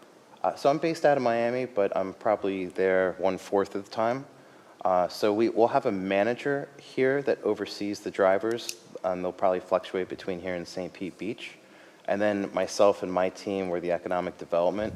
We're always available and make every appointment, event that we need to attend. So I won't be living here full time to, Well, I full wasn't disclosure, saying in Dunedin, but I mean in not the to say I wouldn't region. want to. So, maybe in a couple years that'll be the case. Well, I mean, it would be nice, it would just be nice if we had at least a Hillsborough/Pinellas local rep, because, a lot of things come up, and there are a lot of events, that you may be asked to attend. So just understand So we that. basically have two people. So we have our operations side of the business, which I'm not on, and so we'll have that manager, kind of a regional manager, who, very outgoing person. He actually hired me 6 years ago. So he'll be kind of between here, Kissimmee, and St. Pete Beach. Phenomenal guy named Christopher Walker. And then myself, I'll probably be looking for any excuse to visit here anyway. Because Miami is very crowded and chaotic, and you take your life in your hands every time you go out on the road there. So, but yes, we'll be available and looking forward to attend any events or attend any situations that may arise. Okay, and I know that we said parking lots and visitor center, parking lots and hotels, but I want to make sure that, can you add visitor center? We have the busiest visitor center.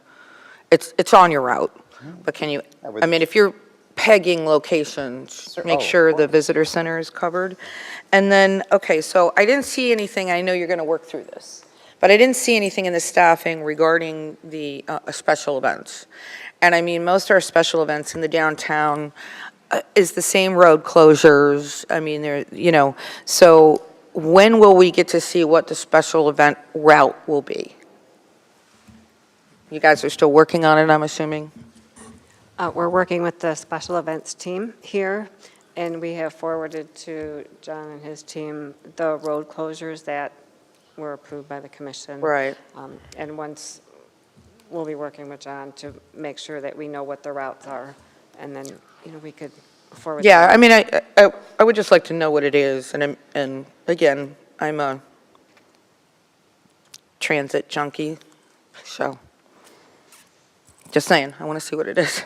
Okay, and then finally, Sue, I'm presuming that you are going to be doing the communications, and I don't know, are you going to be doing, you're asking the design, we're being asked to approve something on the vehicle. Who's in charge of branding this thing? Can you come up?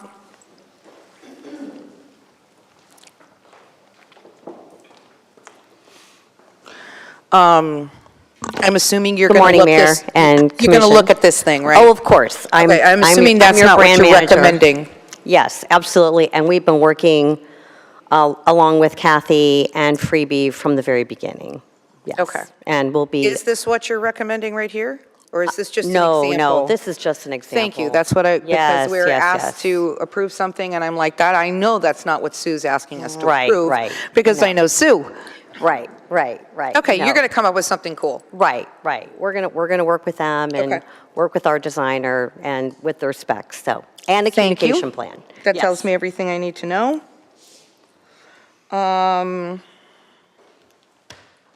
Those are all the questions I think I have. I have comments, but I'll hold those.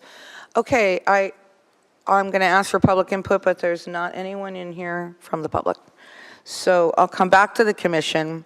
Because this is a work session, we're not voting, but we are, I think, giving consensus direction to move forward. I mean, we've already voted on the RFP, so there really is nothing to vote on. This is just our check-in. But what we're doing is giving consensus direction to have our opening day, which I know I did ask, by the way, to my colleagues. Right now, our opening day is in our calendar at 4:30 before a commission meeting, and I did say no. We're not doing that, because I'm not running to a commission meeting and being all sweaty. So, sorry. So they're going to figure out either a different date time for that. But I'm so sorry. I just lost my whole train of thought. I don't know how that is. Oh, consensus direction, yeah. So we're not choosing between the design on a vehicle at this point, and what were the other two things you said you needed to know? The route? Yeah, consensus directions on the route, the Route timing, and and the times. days. Yeah, okay. So we just really need consensus direction on that. I will say that pilot, I'll say to my colleagues that the pilot days and times are very close to exactly what we did with the trolley for its initial one-year pilot program. So I was pretty impressed with that. So any final comments and then agreement to consensus direction on those things? I'll go this way this time. I'll start with you, Commissioner Franny. And the cost of the 6-month pilot is the $127,000? Right? Yes, that's correct. Okay. Yes, Commissioner, that's what's funded through the BPI. But we will obviously be working with Freebie since the number of days and the hours of operation are probably a little bit less than what we anticipated. We might work with them to see if we can bring that down a little bit. Okay, sure. Jason, I thought based on the company name, it wasn't going to cost us anything. That's right, Freebie. Well, we're Freebie. working on that too. There you go. No, my comment, I think this is great. I think this is, what we all envisioned. I think we'll learn a lot from it. In your mind, you can start to think about what it may or may not achieve in terms of our objectives. But the whole point is to learn what behaviors happen with this and how it can help all of our situation, whether it be parking or just the movability of people and helping businesses. So I think it's great. I support the route. I support the timings. They seem good. So yeah, I'm on board. Okey-doke. Commissioner Walker? Thank you, Mayor. So by all appearances, it looks like the local market here clearly supports different offerings, whether it be fixed route, whether it be on demand, whether it be transportation to and from other areas that surround us. And that's good. So I think there's a place at the table here for everybody. I bring up this comment because we do have local businesses here that provide maybe not quite what Freebie provides, and I will say that it is hard not to be impressed by what your offering is in this regard. But what I don't want to do, and I know this is just the pilot program, but what I don't want to do is make any decisions that's going to preempt or impact local business. So anyway, that's said. And again, the other business models are different. You're referring to Tiki Rides, right? Yes, ma'am. Yeah, and I don't disagree with you. I'm just going to say that, they're an on-demand model that takes you throughout the city. Yes, yes. So this is specifically for the downtown for now, and I agree with you. And then we have the trolley that attaches you to other communities. Yes, yeah, exactly right. Yes. And then we have the ferry that will do the same. So it's definitely different. We're not duplicating services. No overlap. That's Really, the there thing. isn't. I Yeah, mean, nobody's yeah. going to tell you, nobody's going to call TK Rides and say, pick me up at the visitor center and take me to Meese Hospital. Right, no, that's absolutely true. Right. So, yeah, to make sure that it's perfectly clear. Yeah, there's clearly not a heck of a lot of overlap between these various modes of transportation, and I think that's what's going to make this program good. Right. And so I will say that what you guys are providing solves a lot of problems. We have a real big parking issue in this town. And I like the fact that you will be going amongst the various businesses in the course of bringing people to and fro. And I also like, as I'm looking at the style of the car, and I won't get into the branding part of it, but, it's clear that this service is going to really be consistent with the spirit of Dunedin. I see that, I can picture it. It's pretty cool. I wanted to just say one thing about ADA accessibility. I think that's important. There needs to be a plan for this because I don't want to be several weeks into this and get comments that, well, we're not ADA compliant. So we're all sensitive to that. With that said, I will say I absolutely support the routes. I support the times. I think this is good. That's what I got. Thank you. Thank you. Vice Mayor? Thank you. I have just a number of really quick comments. I'm a big supporter of Freebie. I've followed them for a number of years now. I would like to see us start this as soon as possible, as George knows. I think all is good, and we can change, make modifications as we go along, and we should when we need to. So I'm just going to accept the routes the way they are. I think they're good. I like the timing. I think that's good. I would highly recommend that we are ready for any of the events that we have in town here, and that we're ready for that, and that's included in this. As far as the ADA compliant, I would highly recommend that we do our best to have that capacity on each one of these vehicles, because of some of the people that I know that may be taking advantage of this, that may somewhat limit the ridership on these, but from the standpoint of numbers, but certainly would allow anyone to have access to the vehicle. So I'd like us to expand this as we see fit. I would like to see us, and here we go, I'm going to make a comment about the branding, and because I wrote this previously. I would like to see us have nothing on the vehicle initially other than perhaps the following words: Dunedin Freebie Ride. Freebie is well known now in the state of Florida. It is a freebie. I'd like to have Dunedin get the bing for it, and it is a ride, and then perhaps somewhere else on the vehicle to say, just wave or call and show a cell phone. And so that at least we're making people aware of how they can gain access to it, but also the name of it, because the city of Dunedin is providing that service. I like it because it provides what I requested, regardless of how large this program gets, that it's service only within Dunedin and stays within Dunedin. And so I did want to make those comments. Thank you very much. Is that us done? That's it? John? Yes, thank you. Commissioner Gao? No comments, Mayor. You got nothing? No, you really don't want to hear my comments. No, the direction. You don't agree with it? Okay. No, you're allowed to say no comment. It just shocked me. Okay. All right, so, I just want to reiterate a couple of things. Sue, you're doing the branding. Make it look beautiful. I definitely don't want advertising on the outside of the vehicle at this point. John Hubbard will roll over in his grave. If you ask Bob, we literally had the horse and carriage thing ready to go in downtown Dunedin, and they could not make their performance model because we wouldn't allow signage on the outside of it. So I'm just telling you, John Hubbard would roll over in his grave and the hard work he's done on sign laws if we allowed that. So, at least not for now. Definitely during the pilot.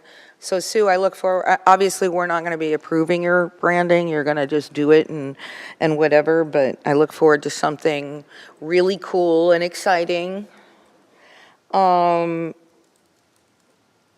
me keep looking at my, I just want to reiterate that I think we need some kind of signage, at least maybe during the branding period, but especially for the number of visitors we have. At our parking lots, hotels have people to tell them what's going on. But at our parking lots, I think we need some kind of signage. And I'm not looking for sign clutter, but some kind of signage that says, every 10 minutes the looper's coming by. If you need a ride into the downtown. Or whatever, I'm not going to wordsmith it. But I think that's important for people to know. At the parking lots? At the parking lots, yeah, because really, Yeah, otherwise you're going to have sign clutter. yeah, only at the parking lots. The DDMA and the Chamber of Commerce networking meetings are this month. They're in my calendar, I'm not going to go look it up, but I need somebody from your organization to be there with me so we can talk about this. Yeah, definitely. And probably somebody from staff, because I think we want to make those announcements this month before it starts so that everybody understands what it is. And I will be there to talk about it too, but it's more of an introduction. There was another group similar to you, I can't remember their name, 3 or 4 years ago, that we were working with. Bob would tell you who they are. We kind of scooped them up from St. Pete. And when they went out, they operated on an advertising model, and they couldn't get any of the businesses to participate.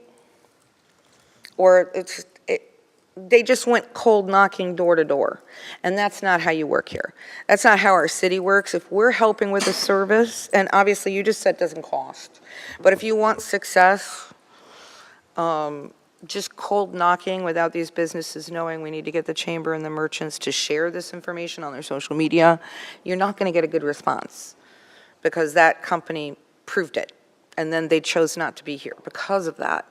So there's a way to roll this out. And so we'll get those dates to you or whomever you choose and somebody from our staff to answer any questions. We might want to have a table at one of these events or something that has stuff that people, we've got to sell this to these organizations. So you figure it out. Go ahead. You're not choking. Do we need to give you the Heimlich? Okay. I just want to make sure you're okay. I'm not trying to call you out. So the staff will work with you on when those dates are, and let me just see if I had any other things. You're going to let us know when the special event route comes. You can just send it to us. It's not going to be a meeting. Anyway, one of our big problems, as you know, and this is my conclusion, and the reason we really started talking about this was that we do have limited parking in the downtown and limited locations. And, because land's not just readily available, the downtown didn't get designed with that in mind. And so it was important to us, and we felt one of the ways that we could relieve ourselves of some of this parking constraint is to get people to park anywhere, even if they won't walk. Now we can give them a ride. So they can park over at Meese, or they can park on the east end when they're really going to the west end. We're not messing with our carbon footprint here because it's an electric vehicle. So we're sticking with our positions. So we're giving people options. And hopefully, one of the goals is it's going to spread out our parking. And so when you look at one of the data points, I think somehow you need to do that. You need to determine, is the parking picking up in some of these outside areas, like the Meese and the Milwaukee and, some of those things. So when we go to advertise it, I think it's important that part of our advertising plan is that. It's not a don't drink and drive, because we're not taking them outside of Dunedin, downtown. The advertising point is, don't worry if you're parking on the east end and going to the west. We got you covered. Or park on the west end and you're going to the east. Or, that kind of thing. So any of the sponsors that I think that are going to be really good for you would be the hoteliers. That's who you really need to hit up, because they're not the small mom and pops. And they're going to be happy that their visitors have a way to not have to walk. So that's my recommendation there. Okay, I'm very supportive too. We know what the next steps are. I definitely want to see that price negotiated down for an annual fee, because that is, I just have to say, I'm not arguing the point. I'm just telling you what to work on. We pay 40-some thousand for the trolley. We're about to do something between 50 and 80,000 with the ferry. I don't know which yet. So 125 for 6 months is a lot of money. So I'm just saying we need to work on that. You'll see how much ridership you get. I'm trying to give these folks a negotiation edge. So thank you very much for coming up here from Miami. I appreciate that. I think you've got the direction you need. You've got full support on the times and the pilot days. We had the trolley at our pilot days for a long time. We did, a couple years. And that was okay. And then when ridership was really pushing on Thursdays and Sundays, we decided to go all week long. So there is that opportunity. It may not happen at the end of this little phase. It probably won't, because we need to get people used to it. But I think, I can see where that might be an option. Okay? All right, thank you very much. Appreciate it. And thank you for all of your hard work. Okay, let's see. All right, we'll move on to informational item. We have commission discussion, and Commissioner Gal wants to talk to us about a city tartan. Don't we already have a city tartan? We do not. We do not. No, the band has a city tartan. Well, we've got several tartans in the city, right? The city band has a tartan, the high school's got a tartan, the middle school's got a tartan, Yeah. and San Jose has a tartan. And so it just seems to me, and I've been thinking about this for the last few years on the next step, and it just seems kind of It would be nice to get them all to have the same. logic. Well, That'll never happen, but right. And so the idea is that all these tartans, and the city really doesn't have one. I've noticed two things. One, and I'll be upfront about it, I'm also concerned about securing our Scottish culture and heritage. Sure. I think as the city becomes more transient and we start to lose those longtime residents, we forgot where we came from. Right. So to speak, and I know things like the orange, as wonderful as it is pretty and colorful and easy to go, oh, let's put the orange, and pretty soon the orange is everywhere, and we're starting to lose that concept. So that's a concern for me. And also during our branding, and I'm glad that Sue is here, And is that, I started hearing about that during the branding conversations. that Right, I saw You that. started to hearing questions about, well, what's the city's tartan? Why doesn't the city have a tartan? And I'll tell you, the city, there is a Dunedin tartan that's out there. Right. It was never officially adopted by any city commission. And so that is just one of them. So it's just a matter of what I had done initially was I brought this to the Arts and Culture Advisory Committee. And they didn't really say it directly, but I think out of concern for them, something coming from a single commissioner to that committee, they're going, why? I think that should come through the commission. And that's actually very logical. That made sense to me. Okay. And so I don't know what the process is. I don't have any preconditions on if we adopt a tartan, what that now means and what we need to do. I don't know. I think Sue needs to be here as part of the branding on what that is. It can be either we adopt our own, we go back to that Dunedin tartan. It could be that if we want to be historically accurate on what our story is, the Douglas tartan should be part of that discussion. Or do we want to adopt any one of the tartans that are already out there as also our own? It's all up for discussion. I don't know how quickly that discussion needs to be made. I don't know what the process is. But I just thought I'd bring it to the commission for discussion and direction. If I can answer what I think anyway, and y'all can weigh in, I think it's a good idea. I think we don't have to nitpick the process. I think you just put out everything that you probably need to look at, and go to the different groups. I think you work on it with Jennifer and Sue and the Scottish community and bring back something. Is that okay? I mean, you need to ask all the right groups. And if anybody on this commission, you'll ask every group. So I'm confident that you will do that on our behalf.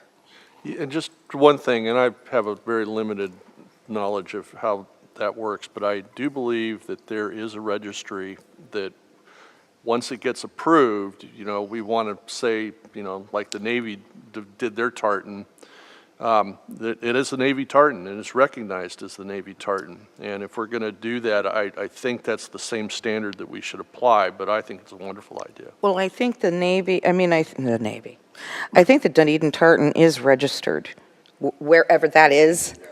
I do think the blue, it's blue, right? The one that says it's the Dunedin tartan. I think I don't care for the colors, to be honest with you. Yeah, but I'm not really pleased with that. No, particular tartan. but I have a scarf. And I do think that is registered. I just don't think we've adopted it. Right, and if we were to adopt it, just if it's not worth anything, but all tartans are created, right? You just don't go to the tartan tree and pull it off. Right. And so if we wanted to somehow use that, there isn't that tartan made, so we'd have to ask for it to be made. It has to be made in certain bulk to make it worthwhile.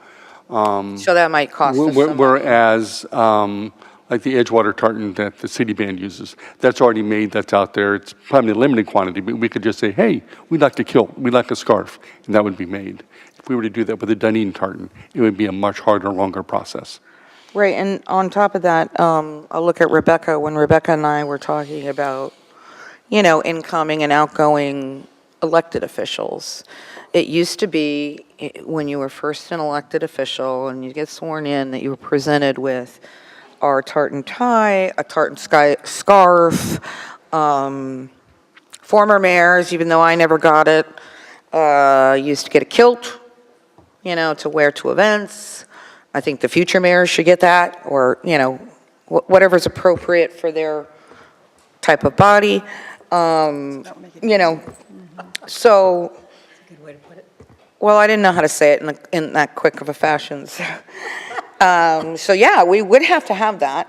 But then if you're trying to encourage people, a lot of people in the community go with their what do you call it? Their surname, the family surname.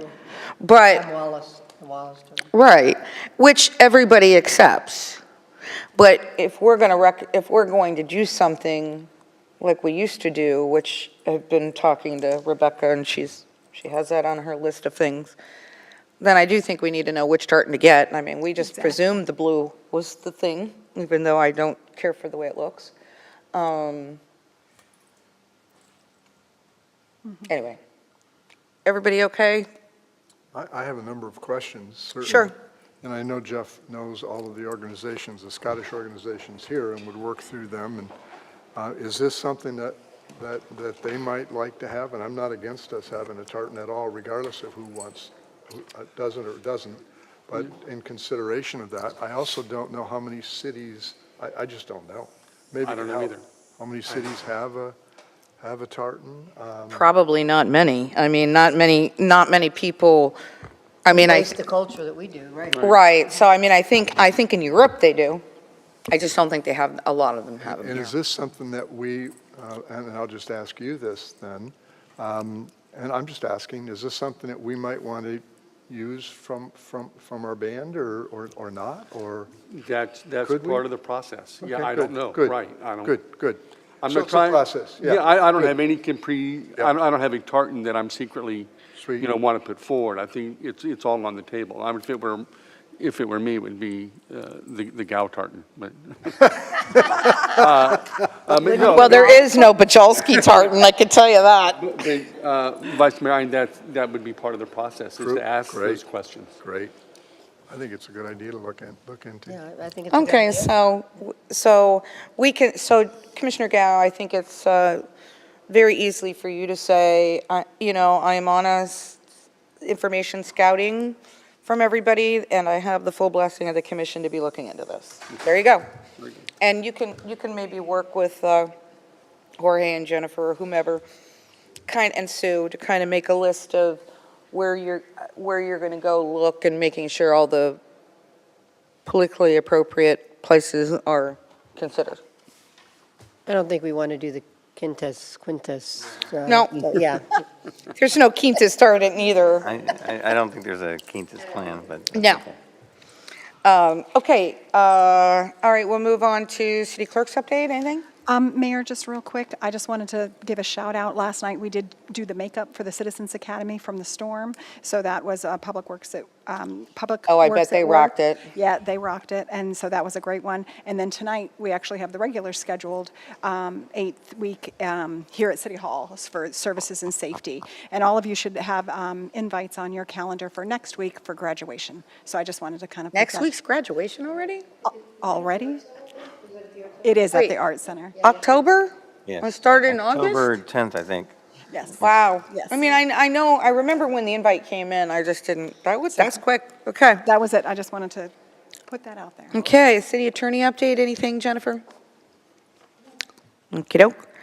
And then commission comments. I don't see Vice Mayor here, so I'll go to Commissioner Gow. Any commissioner comments you wanted to announce? Oh, I see. He's going to announce, okay.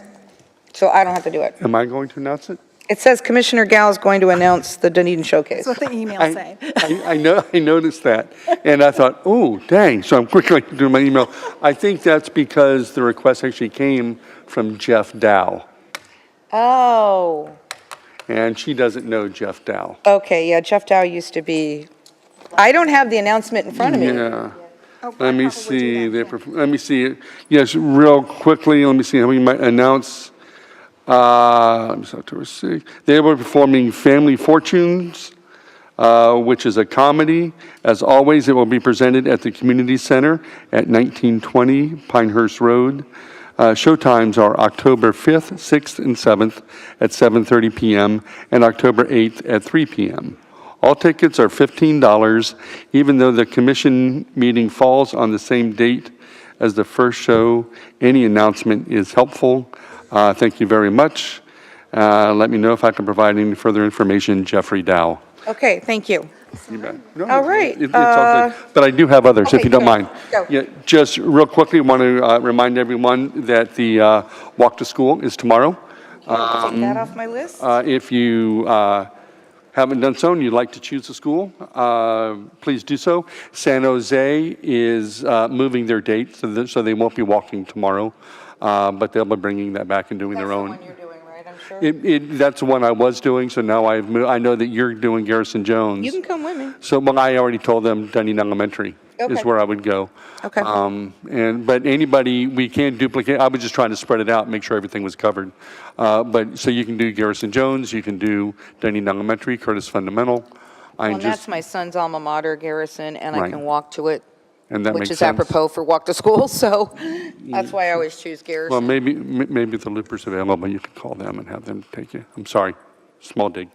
Also, October 28th, that was mean, I'm so sorry.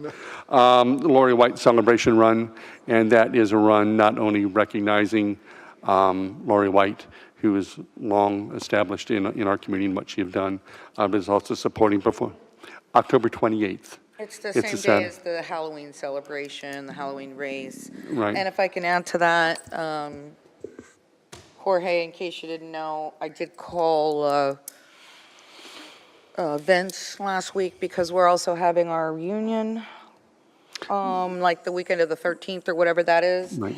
And I did call Vince because the Laurie White Pavilion has mold on it. The railings need to be painted. The electrical outlets are kind of broken. So he assured me it would look great by the 13th. Okay. But if you can follow up on that. So that'll be before your race, but it's Right. just looking a little tired. Well, and thank you for that, because there is a walk to the pavilion as part of the run, so. Right, so I, Thank you. knowing that that was coming, And I have been asked to provide postcards or something to that effect for the reunion. And so I'm in the process of trying yeah, to create I that, saw because that, everything I is saw that on electronic. our It's- alumni thing. Yeah, so we're working on that. And then on November 15th is the Great American Teach-In. So if you all have an opportunity, I know that Phyllis is gathering contact information, who was the contact at each school. So once we have that, I'll throw that out there, and if everybody could participate in that, that would be wonderful. I'm also going to reach out to alumni and see if they can't do that. I did talk yesterday, we had our principals meeting, and I did talk about the need for,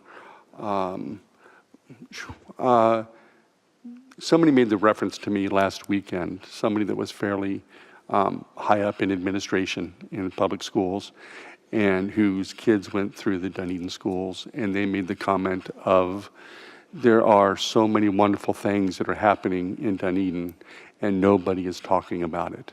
You don't hear anything good, you don't hear anything bad, you don't hear about it. And so I made that announcement yesterday, and I don't know whether that panicked people. There was some concern over that, but I take that as an opportunity, that what can we do? And because Dunedin does have wonderful schools, and they're doing a fabulous job. So it's a matter of what I've asked them to do is start connecting school to school. I know teachers are tired, underappreciated, and certainly underpaid.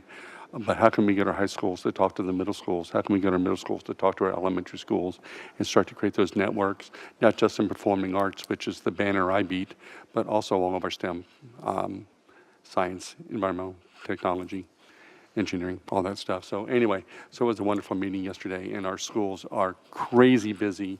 Everybody needs to get involved, so thank you. Thank you, Jeff.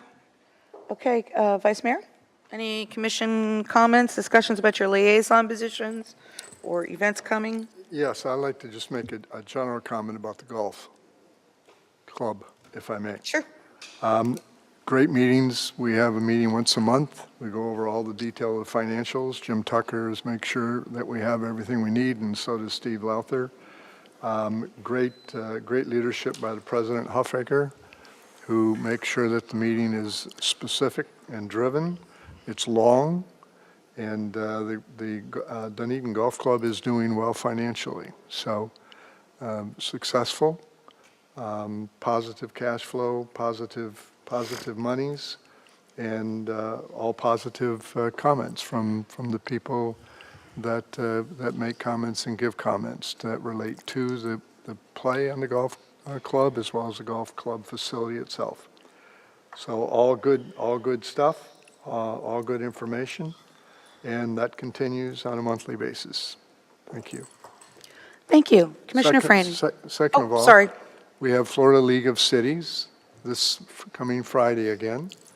Vehicle leaving at approximately 7:15. I'm not sure who's all going to be in the vehicle.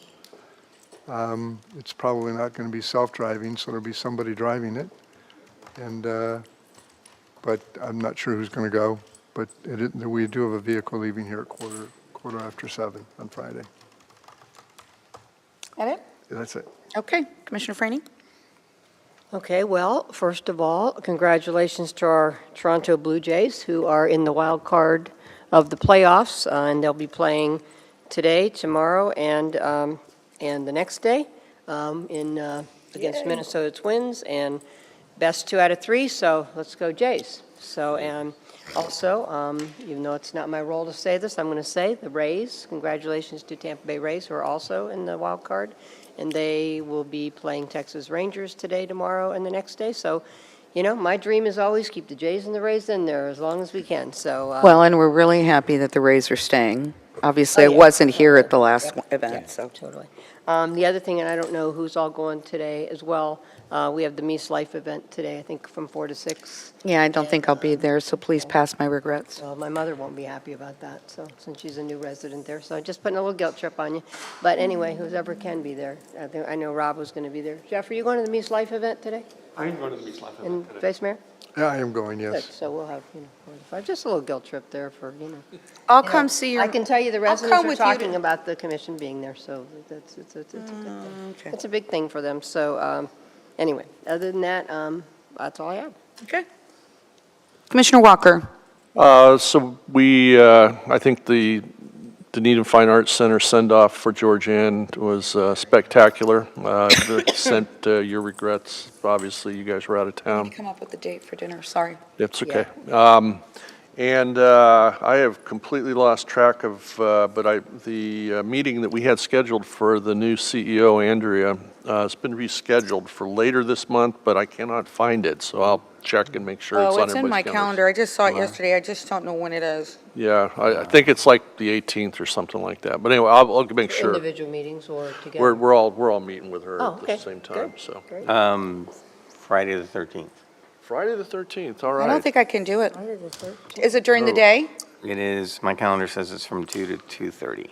3 to 2. Okay, because I do know, I'm pretty sure that's the weekend of my reunion, which is still Yeah, here. 2 p.m. Friday, Okay. 13th. Thank you for that. You're welcome. Oh, yeah, moved meet and greet. Yeah, it's there. I accepted it. Cool. Okay, And that's all I've got. that's it. Thank you. So you and I then need to get together on this date for Georgianne. Right, and Jennifer. Deborah, Do it. yeah, And and Deb- Deborah and Jeanette, because Okay. none of them could go. Okay, yeah. So it's growing and growing, but these are all Okay. people that couldn't go. Right, like no, we me. really should do that. I don't even know if she's in town right And now. I don't know, but I did talk to Georgianne and told, I had texted with her to tell her I was sorry I couldn't come to the event, and I did tell her that was our plan, that when you all get back into town, we'd pick a date. I think Jennifer wanted to attend as well. Yes, no, we know. No, and I told her it was a women's dinner. Right, sorry, Jorge, Meaning, you can't go. No, it was, You were no, there. it I- wasn't Jorge, I- it was her husband. We were telling her, don't bring your husband, this is a girl's. I have spent plenty of time with Georgianne. Yeah, okay. Okay, on my end, we had the chamber dinner last Friday. We had a lot of good business winners, and I didn't write down the names, and so I can't announce them. I've been texting with Greg this morning, and he hasn't answered, so. I think Riptide got Best Business of the Year or something, but I can't remember everybody else. That's cool. I can't remember everybody else, but it was very successful. I can say that Wendy Barmore posthumously got the Donahue That was nice. Oh, Delightful that's- Dunedin that's Award, fantastic. and that was wonderful. That's great. So, I'll get the names of the business winners. I didn't write them down like I usually do, and, we can do something on social media. Will you send that to all of us? Yeah, That'd be great. yeah, because that's wanna what I make sure want. know. No, and then we can celebrate them on social media and that type of thing. So, last week we had the monthly board meeting for History Museum and got to meet the new director there, Ghazala.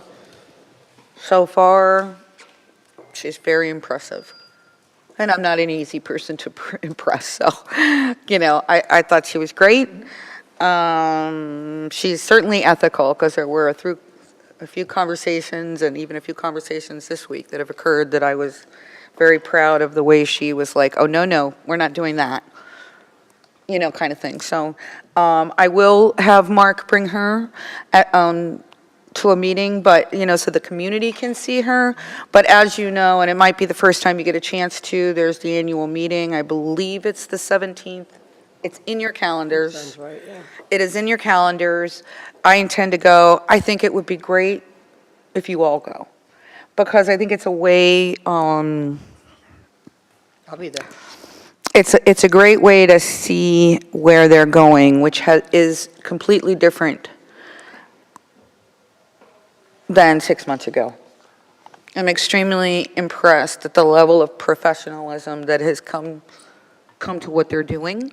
They still have a lot of things to work on, but in representing you, I felt it was really important to just say that so far, so good.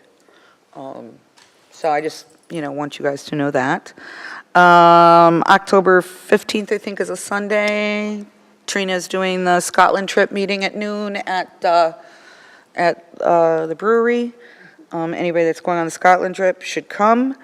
We'll have the schedule and the pricing, hopefully, so that we can all finally plan our lives around that. That'll be August of next year.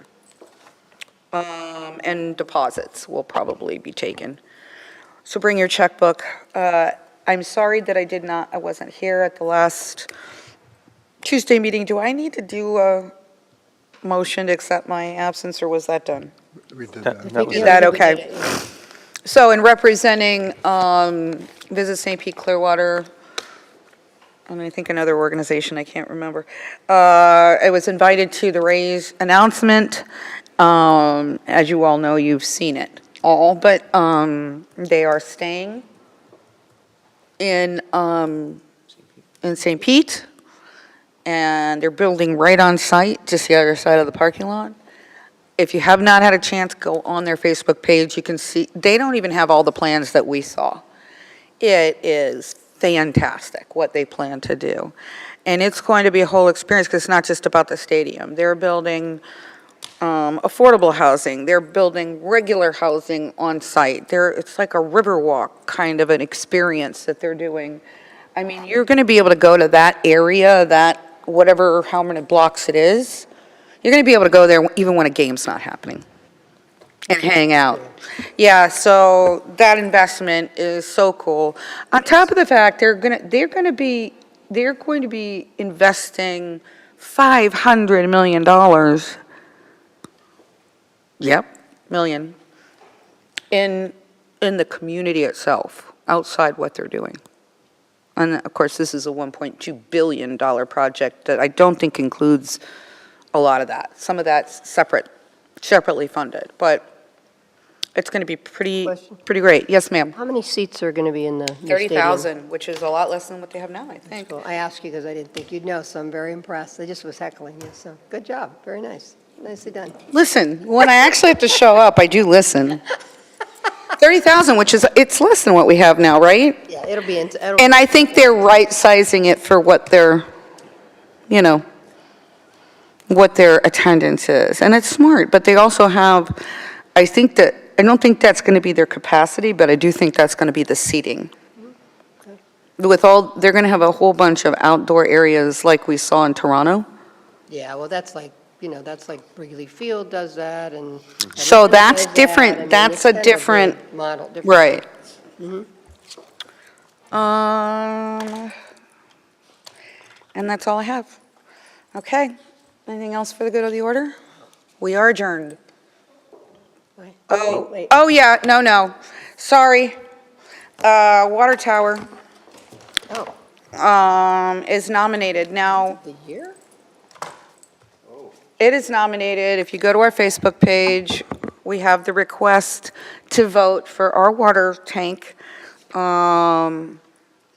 for the People's Choice. Yeah, it's over the the deadline's 15th, I here. think. 14th. So please get out and vote. But I will say to you that I did that this morning already. But then when it tells you, see all your competition, after you vote, we weren't there. No, you need to check that. well, I'm telling you, this morning at 6:30, we were not on there. Now, when I went to vote on the link, yeah, it let me do that. But when it shows you all the pictures, we were not there. Now, maybe because I voted, it removed it? Because that was it said competition, so. Maybe, but I got to tell you, there's only one that I think is even close, and that's the lollipop one. The rest of them, it's a bunch of painted pictures of city names. Dunedin, Florida, baby, there we are. Okay, yeah. No, and I found it. I mean, anyway, did you have anything you wanted to add? Please. Come on, we're best. Oh, we're definitely best. Not even a That's the compliment. lollipop one. Nothing. I had one more thing I wanted to add, and I want to celebrate that our new website launched yesterday. Oh, it did? It did. It's live. It's still, the survey link is still at the top. We will have that on there for quite some time. We've had the beta site out there in the community really for the last couple of months.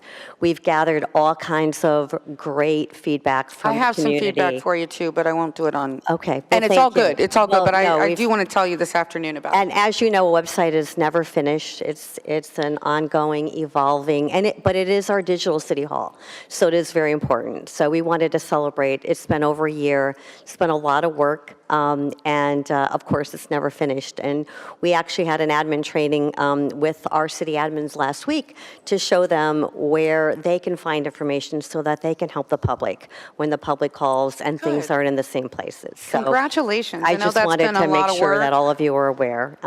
So, yeah, it was a lot to celebrate. Well, I went on there and looked at everything, and I only had 2 small comments, and that was it. So, good for you.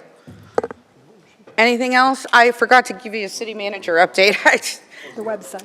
I don't have one. I'm waiting for her to get back. Okay. All right, everybody, we are adjourned. Thank you. Now, did you say that?